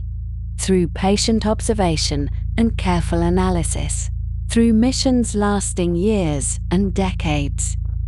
But the search itself proceeds quietly and methodically, as science generally does, one measurement at a time, one discovery leading gently to the next, revealing a cosmos considerably more hospitable than we once imagined, where water flows in hidden seas beneath silent ice, far from the warmth of the sun, waiting to be understood. And so we turn now to our nearest neighbor in the solar system, that rusty wanderer that has captivated human imagination for centuries, the planet Mars, which hangs in our night sky with its distinctive reddish hue, a color that ancient peoples associated with blood and war, but which we now understand to be simply the presence of iron oxide, ordinary rust, spread across vast deserts and towering mountains and deep canyons. A world that is cold and dry and thin of atmosphere, and yet a world that continues to guard its secrets with a stubbornness that has frustrated and fascinated scientists for generation after generation. In the year 1895, a wealthy American astronomer named Percival Lowell sat in his private observatory in Flagstaff, Arizona, a facility he had built specifically to study the planet Mars, positioning it at high elevation where the air was clear and still. And through his telescope, he observed what he believed to be an intricate network of lines crisscrossing the Martian surface. Lines that he interpreted as canals, artificial waterways constructed by an intelligent civilization struggling to survive on a dying world. Lowell was a man of considerable passion and conviction, and he spent years mapping these features, publishing books with titles like Mars and Its Canals, in which he described a planet inhabited by beings far more advanced than ourselves. Engineers who had built a global irrigation system to transport water from the polar ice caps to the arid equatorial regions. His observations were not without controversy, even in his own time, as other astronomers peering through their own telescopes often failed to see the same features, or saw them only intermittently, leading some to suggest that the canals were optical illusions, tricks played by the human eye and brain when straining to perceive details at the very edge of visibility. Yet Lowell's vivid descriptions captured the public imagination in ways that dry scientific debates could not, and his vision of a Mars inhabited by a desperate civilization inspired a young English writer named Herbert George Wells, who in 1898 published a novel called The War of the Worlds of Orders, in which Martians, having exhausted the resources of their own planet, turned their envious eyes toward Earth and launched an invasion. The novel was a sensation, and it established in popular culture an image of Mars as a world that might harbor life, perhaps even intelligent life, an image that would persist through the 20th century and beyond. Even as our scientific understanding of the planet evolved, and the canals of Lowell were revealed to be, as his critics had suspected, mere illusions created by the human tendency to perceive patterns where none exist. The first spacecraft to successfully reach Mars and return useful data were the American Mariner probes of the 1960s. And what they revealed was a world far more desolate than Lowell had imagined. A surface pocked with craters like our own moon, apparently dead and barren and geologically inactive. But later missions, including Mariner 9 in 1971, revealed a more complex picture, with enormous volcanoes and a canyon system, Valles Marineris, that dwarfs anything on Earth, stretching nearly 4,000 kilometers across the Martian surface. And there were features that looked remarkably like dried riverbeds, channels carved by flowing water in some distant epoch when Mars was a very different world than it is today. It was in 1976 that NASA achieved what remains one of the most ambitious planetary science missions ever undertaken, landing not one but two Viking spacecraft on the Martian surface, the first vehicles from Earth to successfully touch down on the red planet and transmit photographs and scientific data from its dusty terrain. Viking 1 landed on the 20th of July in a region called Chris Planitia, and Viking 2 followed on the 3rd of September in Utopia Planitia. And together they carried a suite of experiments designed to answer the question that had haunted humanity since Lowell first sketched his canals: the question of whether life existed on Mars. Among the experiments aboard each Viking lander was one called the Labeled Release Experiment, designed by a scientist named Gilbert Levin. and its principle was elegant in its simplicity. The experiment would scoop up a sample of Martian soil, place it in a chamber, and introduce a nutrient solution containing radioactive carbon atoms, the same kind of solution that, on Earth, would be enthusiastically consumed by any microorganisms present, releasing carbon dioxide gas that could be detected by the radioactivity of its carbon atoms. If Martian soil contained living organisms, Levin reasoned, those organisms might similarly consume the nutrients and release detectable gas, providing evidence of metabolic activity, evidence of life. And when the labeled release experiment was conducted on both Viking landers, something remarkable happened. The instruments detected a rapid release of radioactive gas, a signal that, if it had been obtained in any laboratory on Earth, would have been interpreted without hesitation as evidence of biological activity, as proof that living organisms were present in the sample. But the other biology experiments aboard Viking returned results that were more ambiguous, and a separate instrument designed to detect organic molecules, the chemical building blocks of life as we know it, found none at all, leading most scientists to conclude that the labeled release results must have been caused by some unusual chemical reaction in the Martian soil, perhaps involving highly reactive compounds called perchlorates, rather than by living organisms. Gilbert Levin, however, was not convinced, and he spent the remaining decades of his life arguing that his experiment had indeed detected life on Mars, that the scientific community had been too hasty in dismissing the positive results, too quick to explain away a discovery that would have been accepted without question if it had occurred on Earth. Levin published papers and gave lectures and sought to persuade his colleagues, and when he died in July of 2021 at the age of 97,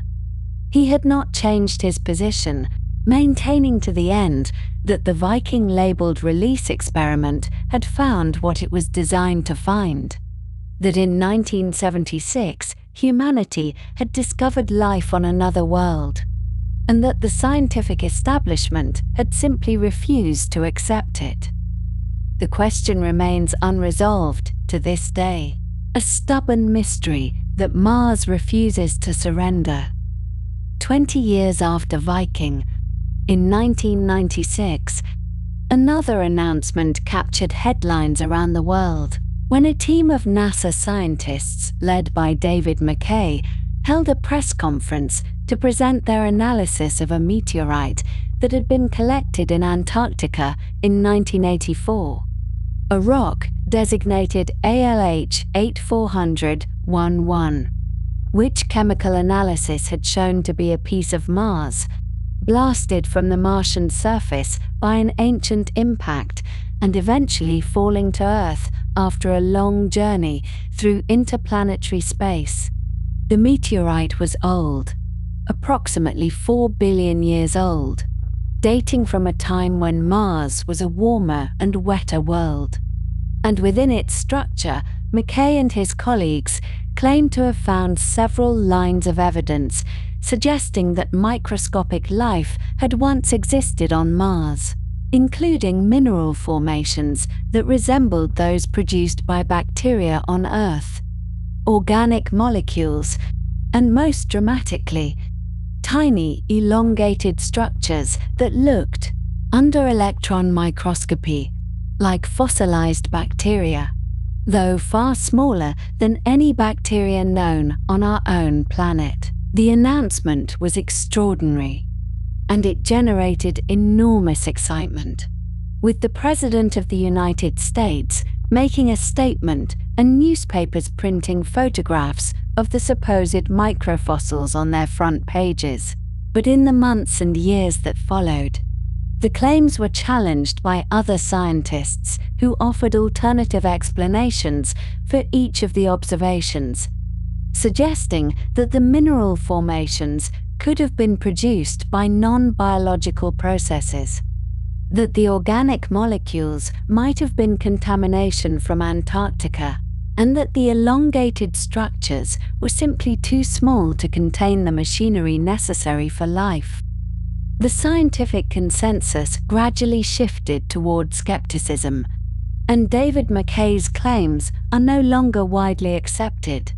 Yet they have never been definitively disproven either, and some researchers continue to argue that the meteorite may indeed preserve evidence of ancient Martian life, another thread in the tapestry of Martian mysteries that remains untied. In more recent years, our robotic exploration of Mars has continued with increasingly sophisticated instruments and vehicles, including the Curiosity rover, which landed in Gale Crater in 2012 and has been traversing the Martian landscape ever since,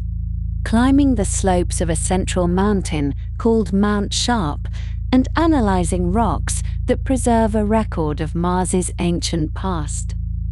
In 2019, Curiosity made a detection that sent ripples of excitement through the scientific community, measuring a spike in the concentration of methane gas in the Martian atmosphere.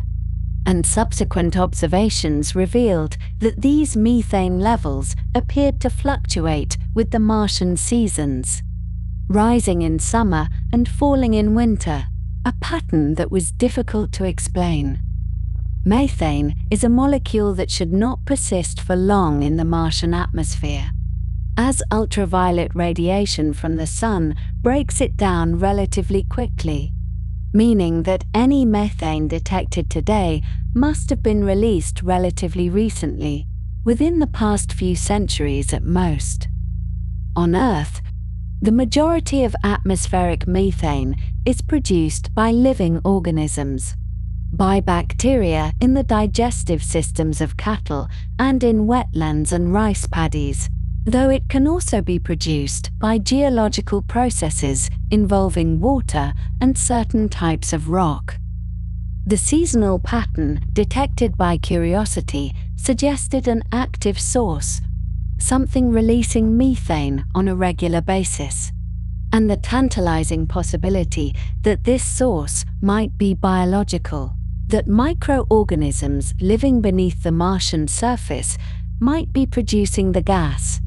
captured the imagination of scientists and the public alike. But Mars is not in the habit of surrendering its secrets easily,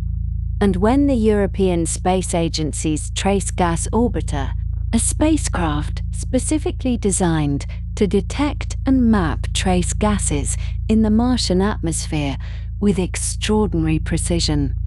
conducted its own surveys, it failed to detect the methane that Curiosity had measured, or detected it only at levels far below what the rover had reported, creating a puzzle that scientists are still working to resolve. It is possible that methane is released from localized sources and disperses before it can be detected from orbit, or that the different instruments are measuring different things, or that our understanding of Martian atmospheric chemistry is incomplete in ways we do not yet appreciate. The methane mystery remains open, neither confirmed nor denied,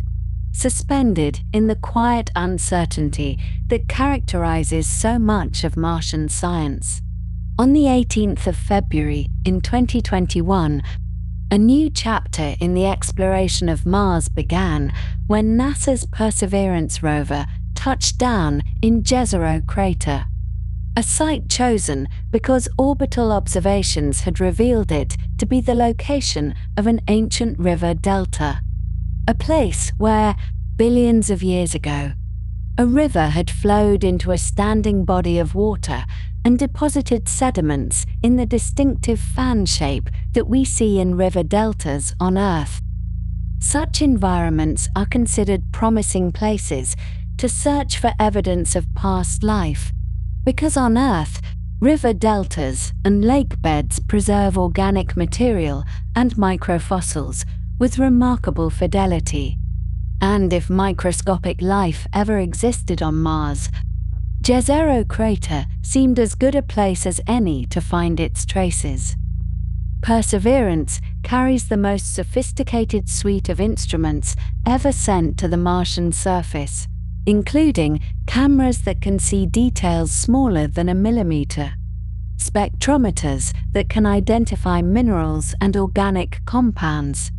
and a ground-penetrating radar that can peer beneath the surface to reveal hidden layers of rock and ice.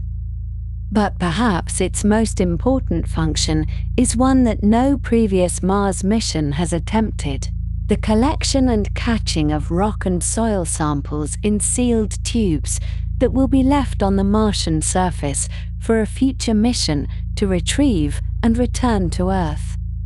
The scientific community has long recognized that the definitive answer to the question of Martian life may require the detailed analysis that only laboratories on Earth can provide. With their vast arrays of instruments and their ability to conduct experiments that no robotic spacecraft could perform. And Perseverance is the first step in an ambitious multi-mission effort to bring pieces of Mars home. Accompanying Perseverance to Mars was a small helicopter called Ingenuity, a technology demonstration designed to test whether powered flight was possible in the thin Martian atmosphere, which has less than 1% the density of Earth's atmosphere at sea level. On the 19th of April in 2021, Ingenuity lifted off from the Martian surface and hovered for approximately 30 seconds before landing safely, achieving the first powered, controlled flight on another world, a moment that echoed the Wright brothers' achievement at Kitty Hawk more than a century earlier. The little helicopter, weighing just under 2 kg, has since completed dozens of flights, serving as a scout for Perseverance and demonstrating that future Mars missions might include aerial vehicles capable of exploring terrain that would be impassable for wheeled rovers. As we learn more about Mars today, we also learn more about its past, and the picture that emerges is of a world that was once far more hospitable to life than it is now. Evidence from multiple missions indicates that Mars once possessed a global magnetic field, similar to Earth's, generated by the churning of molten iron in its core. And this magnetic field would have protected the planet's atmosphere from being stripped away by the solar wind, the constant stream of charged particles flowing outward from the Sun. Mars also appears to have had a much thicker atmosphere in its youth, with enough atmospheric pressure to allow liquid water to exist on the surface. And there is abundant evidence that water did indeed flow across Mars in great quantities, carving channels and filling basins, and perhaps forming oceans that covered much of the northern hemisphere. But something changed approximately 3.5 billion years ago. The magnetic field weakened and eventually disappeared, perhaps because the planet's interior cooled and the core solidified. And without that protective shield, the solar wind began to erode the atmosphere, carrying it away molecule by molecule into interplanetary space. As the atmosphere thinned, the temperature dropped, and the liquid water froze or evaporated, leaving behind the cold, dry desert that we see today. It was a gradual apocalypse, unfolding over hundreds of millions of years, transforming a world that might have been suitable for life into one that is hostile to any life we know. And yet, even now, There are places on Mars where liquid water might still exist. Deep beneath the surface, where residual heat from the planet's interior and the insulating properties of rock and ice might create pockets warm enough for water to remain liquid, especially if that water is laden with salts that lower its freezing point. If life ever arose on Mars during its warmer, wetter youth, it is conceivable that some descendants of that life might have retreated underground as conditions on the surface deteriorated, adapting to survive in dark, salty, oxygen-free environments, much as certain microorganisms on Earth survive in similarly extreme conditions, in deep mines and subterranean aquifers and the pores of volcanic rock. This is the stubborn mystery of Mars. The question that Percival Lowell asked in his own way more than a century ago. The question that the Viking landers sought to answer. The question that drives our continued exploration of the Red Planet. The question of whether we are alone, whether life is unique to Earth, or whether it has arisen elsewhere, even on our nearest planetary neighbor. Mars does not answer readily, preferring to respond to our inquiries with ambiguity, with results that can be interpreted in multiple ways, with evidence that suggests and hints but never quite confirms. Perhaps the samples that Perseverance is collecting will provide the clarity we seek, or perhaps they will only deepen the mystery, adding new questions to the old ones. For now, Mars keeps its secrets, and we continue to ask, gently and patiently, in the unhurried manner that science requires, content to wait for answers that may come in their own time, or may not come at all. When we turn our attention to the vast and quiet spaces between the stars, we find ourselves confronted not with chaos or confusion,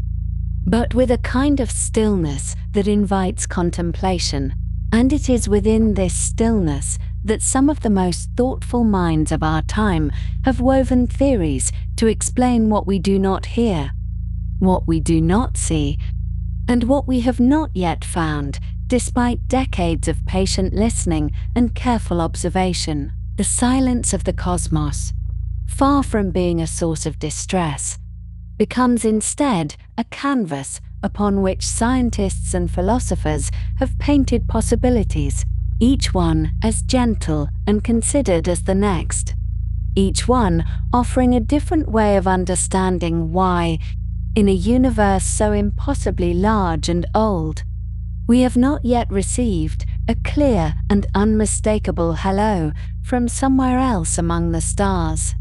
The foundation of this contemplation rests upon what has come to be known as the Fermi Paradox, named after the physicist Enrico Fermi, who reportedly posed a simple question during a lunchtime conversation in the summer of 1950, a question that has echoed through the decades with quiet persistence. If we consider the numbers involved,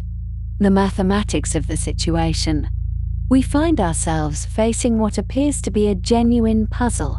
though not one that needs to trouble our sleep or disturb our peace. Our galaxy, the Milky Way, contains somewhere between 100 billion and 400 billion stars, and many of these stars, as we have learned in recent years through the patient work of planet-hunting telescopes, are accompanied by their own families of worlds. Even if only a small fraction of these planets exist within the habitable zones of their parent stars, where temperatures might allow liquid water to persist on the surface, we are still speaking of billions upon billions of potential homes for life. And if even a tiny percentage of those worlds, say 1/10 of 1%, gave rise to living things, And if even a small portion of those living worlds eventually produce something we might recognize as technological civilization, then the galaxy should be, by these simple calculations, home to millions of civilizations scattered across its spiral arms. The mathematics continues in this gentle but relentless way. And it suggests that even if intelligent species arose only rarely, and even if most of them never developed the technology to communicate across the light years, there should still be enough of them, given the sheer numbers involved, that we would expect to have noticed something by now. A radio signal, perhaps, or the unmistakable signature of a structure built around a distant star, or some other evidence of activity that could not be explained by natural processes alone. And yet, when we turn our radio telescopes toward the heavens, when we analyze the light from distant stars for signs of unusual dimming or peculiar chemical signatures, we find nothing that clearly announces the presence of another thinking species. The cosmos remains, as it has always been in our experience, quiet and still and patient, offering no easy answers to our gentle questioning. To explain this quietude, this apparent absence where our calculations suggest abundance, should reign, thinkers have proposed a variety of hypotheses, each one thoughtful and each one worthy of consideration as we settle into the comfortable rhythm of exploration. One of the most discussed of these ideas is the concept of the Great Filter. Introduced by the economist Robin Hanson in 1996 as a way of thinking about the steps that a planet must pass through on its journey from lifeless rock to spacefaring civilization. The idea is relatively straightforward, though its implications require some peaceful contemplation. Somewhere along the path from simple chemistry to complex technology, there may exist one or more steps that are extraordinarily difficult to pass. Barriers so formidable that almost no planet successfully crosses them. And this would explain why, despite the vast numbers of worlds available,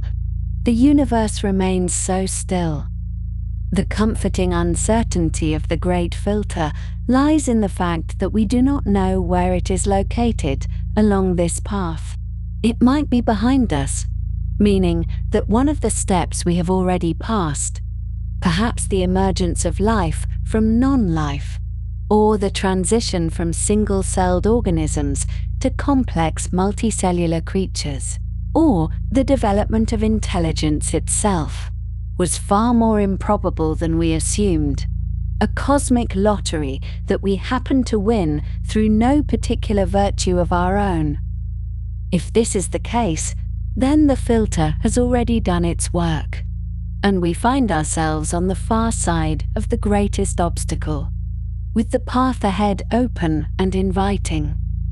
Or the filter might lie ahead of us, representing some future challenge that civilizations consistently fail to survive, some tendency toward self-destruction or stagnation that claims technological species before they can make their presence known across the light years. Either possibility is worth considering, and neither needs to prevent us from resting easily, for these are simply ways of organizing our thoughts about the unknown, not prophecies or certainties. Another way of thinking about the silence was proposed by the astronomer John Ball in 1973, and it has come to be known as the zoo hypothesis. This idea suggests that advanced civilizations may indeed exist throughout the galaxy, but that they have chosen, perhaps through some form of collective agreement or simply through convergent ethical reasoning, not to interfere with younger species like ourselves. Just as we might establish preserves or protected areas where wildlife can develop without human intervention. These elder civilizations might have decided that the most respectful approach to emerging intelligence is to watch from a distance, to refrain from contact until certain conditions are met, and to allow younger species the opportunity to find their own path without the overwhelming influence of a more advanced culture. There is something rather gentle about this hypothesis, something that speaks to a universe populated not by indifferent powers, but by patient and considerate neighbors who have chosen silence not out of malice or fear, but out of a kind of cosmic courtesy. A rather different perspective, one that carries a cooler tone, though still invites contemplation rather than alarm, emerged from the science fiction novels of the Chinese author Liu Cixin, particularly in his work known in English as The Three-Body Problem and its sequels. In these stories, Liu presents what has been called the dark forest theory, a metaphor drawn from the idea of hunters moving silently through a darkened wood. In this conception, civilizations remain quiet, not out of kindness, but out of caution, each one aware that any signal sent into the cosmos might attract the attention of others who could pose a threat. And so, each one chooses to remain hidden, listening but never speaking, watching but never revealing themselves. It is a vision of the universe as a place of mutual wariness, where the safest strategy is silence, and where any civilization bold enough to announce its presence might find itself targeted by those who had remained prudently concealed. This is, of course, a fictional construct, one possibility among many, and it need not disturb our rest any more than a story told around a dying campfire need follow us into our dreams. Perhaps more soothing to consider is the possibility that intelligence, when it arises,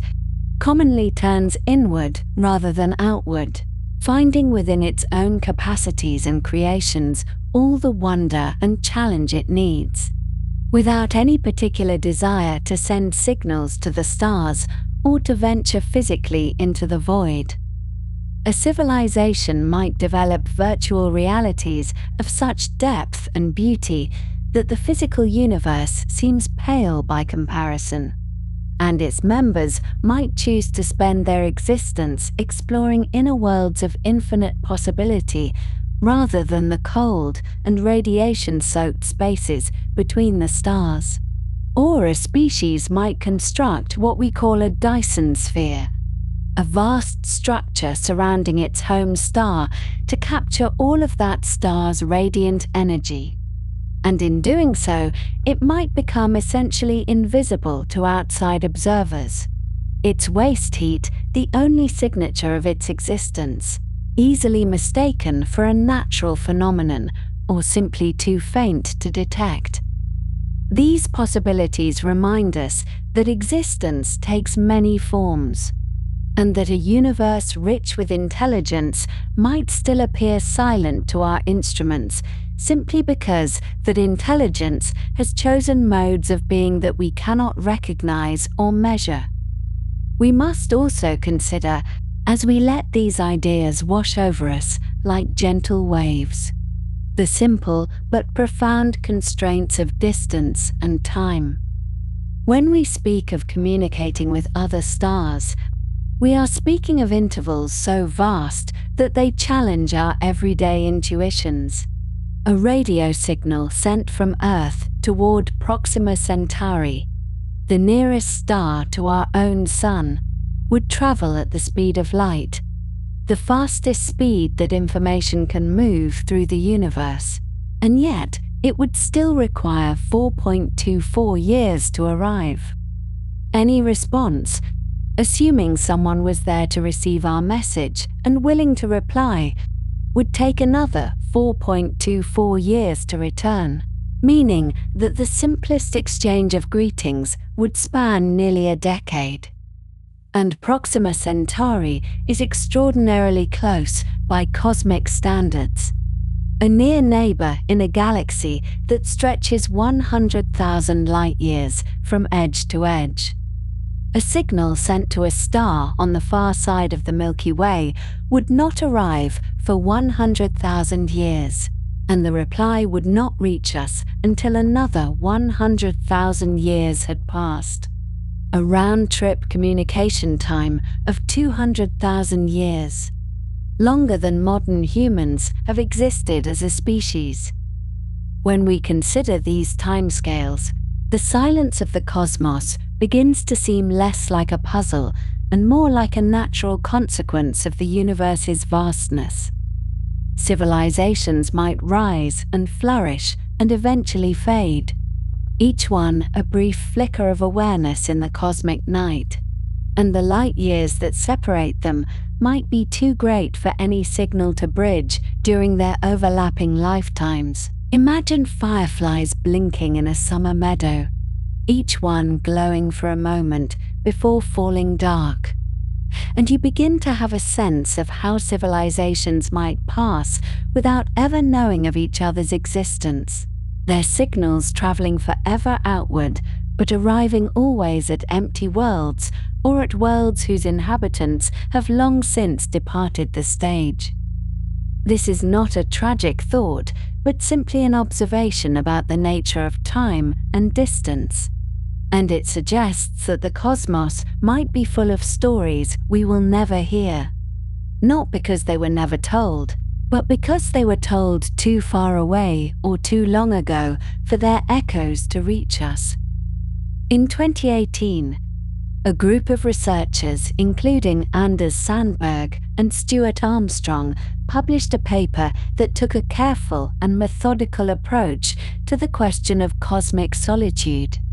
working through the uncertainties in each step of our calculations about life and intelligence with statistical rigor. Their conclusion, offered not as certainty, but as one serious possibility deserving of consideration, was that we might genuinely be alone in the observable universe, the only technological civilization currently in existence among all the hundreds of billions of galaxies that fill the cosmos.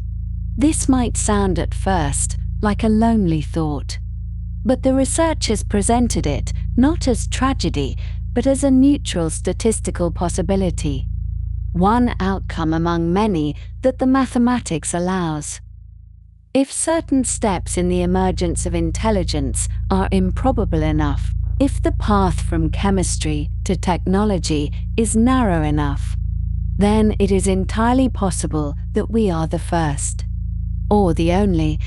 and that the silence we hear is simply the silence of a universe in which we are, at this moment, singular. And yet, even this possibility,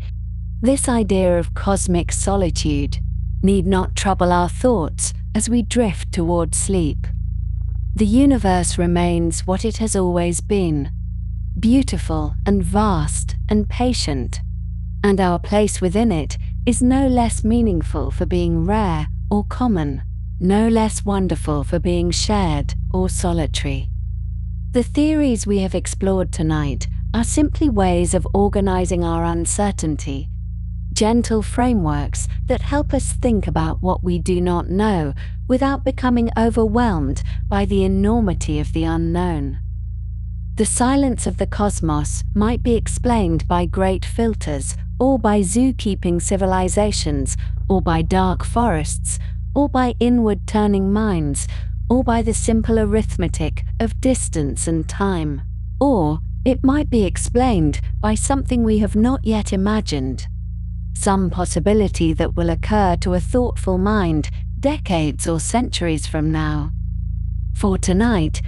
it is enough to know that the questions are being asked, that patient scientists continue to listen and to search, and that the universe, in its quiet way, continues to offer itself up for contemplation. The stars burn steadily in their appointed places. The light years stretch between them in vast and peaceful expanses. And somewhere in all that silence, there may be answers waiting to be discovered. Or there may simply be more silence, more distance, more time than we can easily comprehend. Either way, the search continues, unhurried and gentle, and we are free to rest in the knowledge that the cosmos keeps its own counsel, revealing its secrets slowly, if at all, to those who have the patience to wait and to wonder. And so we come now to a place of quiet reflection, a moment to rest among the infinite stars, and to let the mind settle into the stillness that follows any long journey of thought. We have wandered together through many territories of speculation and discovery, through the cold silence of distant worlds and the patient work of scientists who spend their lives listening for signals that may never arrive. And now it is time to draw these threads together gently, to find in them not urgency or anxiety, but a kind of deep and abiding peace. The James Webb Space Telescope, which launched on the 25th of December in the year 2021, now drifts in a careful orbit around a point in space called the second Lagrange point, approximately 1.5 million kilometers from Earth, where the gravitational influences of the Sun and our planet create a stable pocket of emptiness in which scientific instruments can operate with extraordinary precision. This remarkable observatory, with its great golden mirror composed of 18 hexagonal segments that unfurled like the petals of some mechanical flower after launch, is now turning its attention to worlds that orbit a small red star called TRAPPIST-1, which lies approximately 40 light-years away in the constellation of Aquarius. The TRAPPIST-1 system contains 7 rocky planets, several of which orbit within the habitable zone of their star, and the James Webb Space Telescope is examining the thin envelopes of gas that surround these worlds, searching for the chemical fingerprints that might indicate the presence of living processes. When light from the parent star passes through a planet's atmosphere on its way to our telescopes, certain wavelengths of that light are absorbed by molecules in the planetary air, and by studying which wavelengths are missing or diminished when the light reaches us, scientists can determine what gases are present in atmospheres that lie trillions of kilometers away. This technique, which is called transmission spectroscopy, allows us to search for what are known as biosignatures, combinations of gases that would be difficult to explain without invoking the presence of life. Oxygen, for instance, is a highly reactive gas that would quickly disappear from an atmosphere if living things were not constantly replenishing it through processes like photosynthesis. And methane is similarly unstable in the presence of oxygen, breaking down within centuries unless something continues to produce it. The simultaneous detection of oxygen and methane in a planetary atmosphere, along with water vapor, would suggest a world where chemistry is being driven out of equilibrium by biological activity. And this is precisely what the James Webb Space Telescope is searching for as it gathers light from the TRAPPIST-1 system during the long hours when you and I are sleeping. Looking ahead to the year 2027, another great observatory is planned to join humanity's fleet of space telescopes, a mission called the Nancy Grace Roman Space Telescope,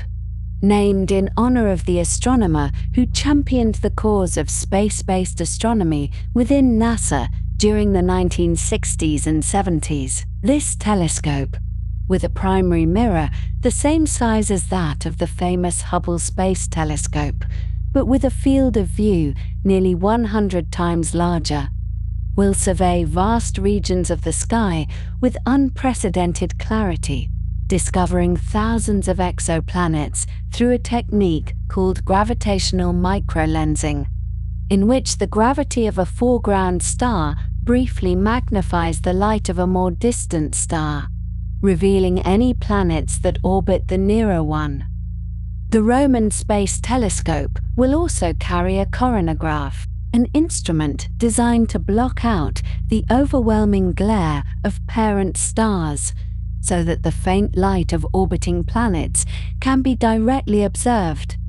And this capability will allow scientists to study the atmospheres and surfaces of worlds that cannot be examined through any other means currently available to us.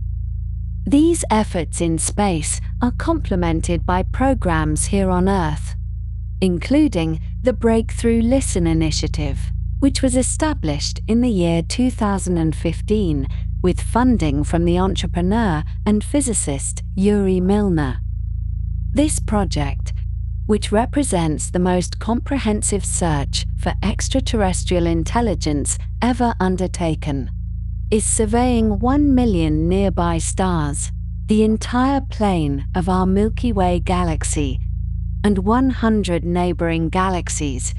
listening across a wide range of radio and optical frequencies for signals that might indicate the presence of technologically capable civilizations. The radio telescopes employed by Breakthrough Listen operate through the quiet hours of darkness, their great dishes tilted toward the heavens,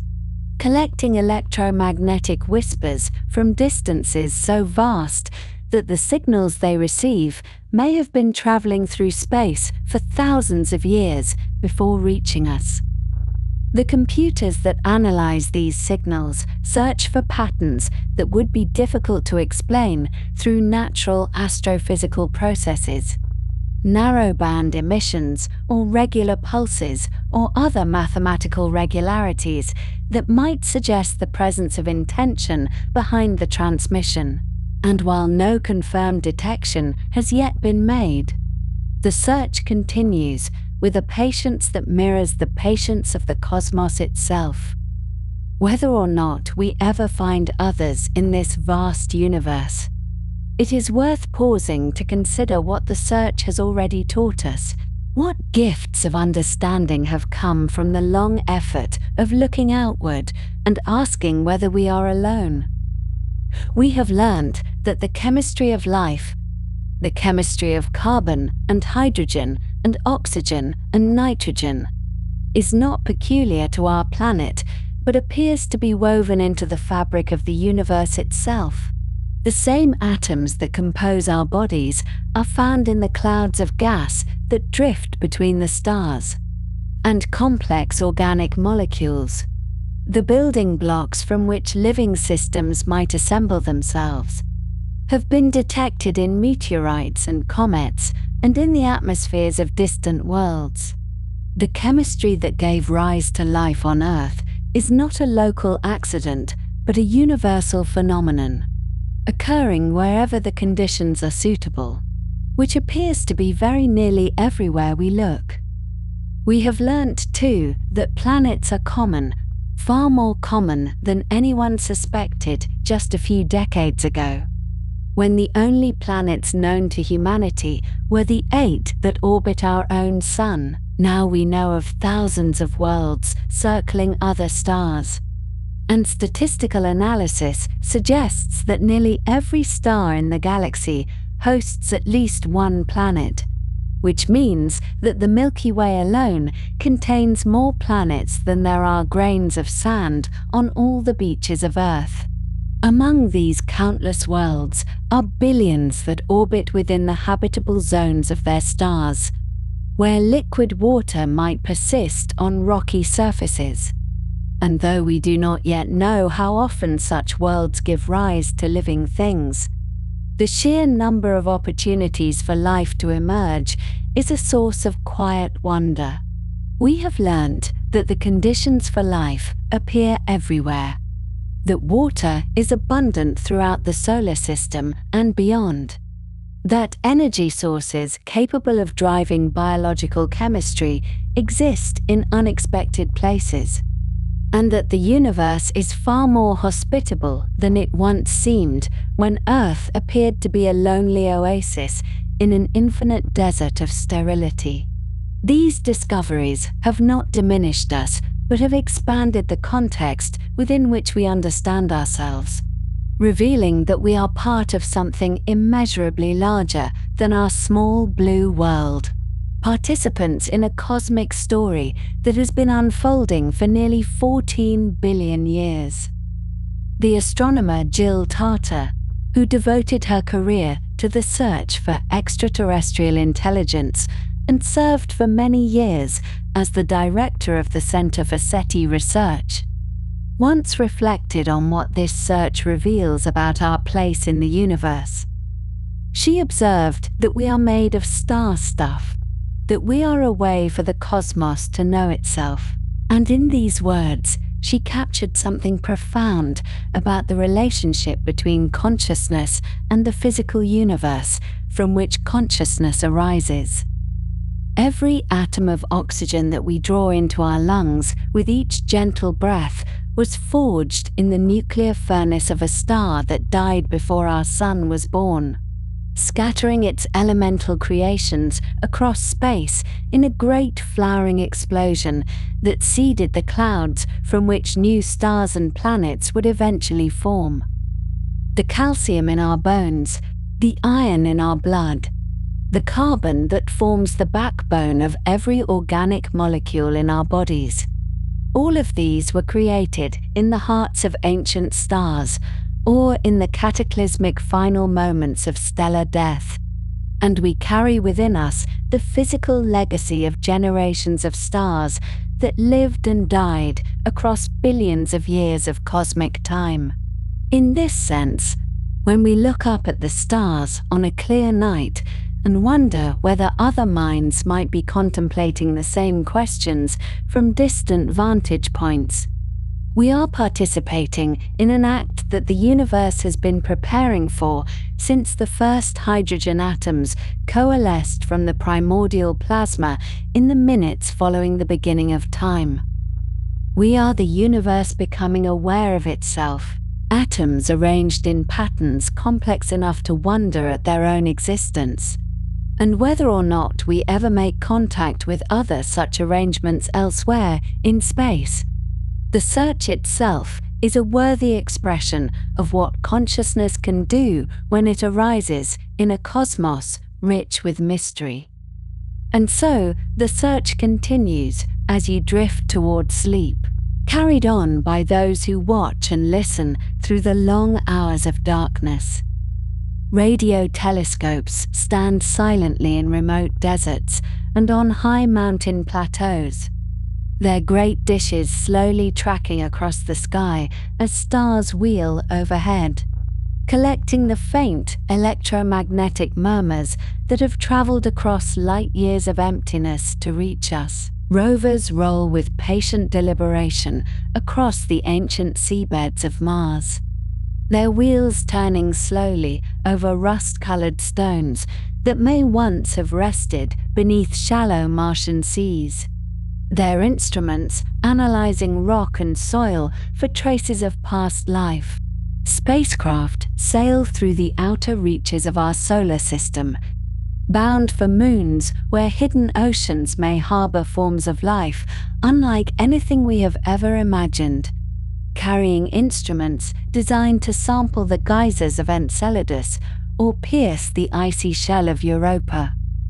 The universe holds its mysteries gently, not hiding them from us, but simply requiring patience and care from those who wish to uncover them. The answers we seek may come tomorrow, or in a century, or never at all. But the seeking itself has value beyond any particular discovery, for it connects us to something larger than our individual lives and reminds us that we are part of an unfolding story whose ending no one can yet foresee. We are participants in a long and patient process, one that began before our species existed and will continue long after we are gone.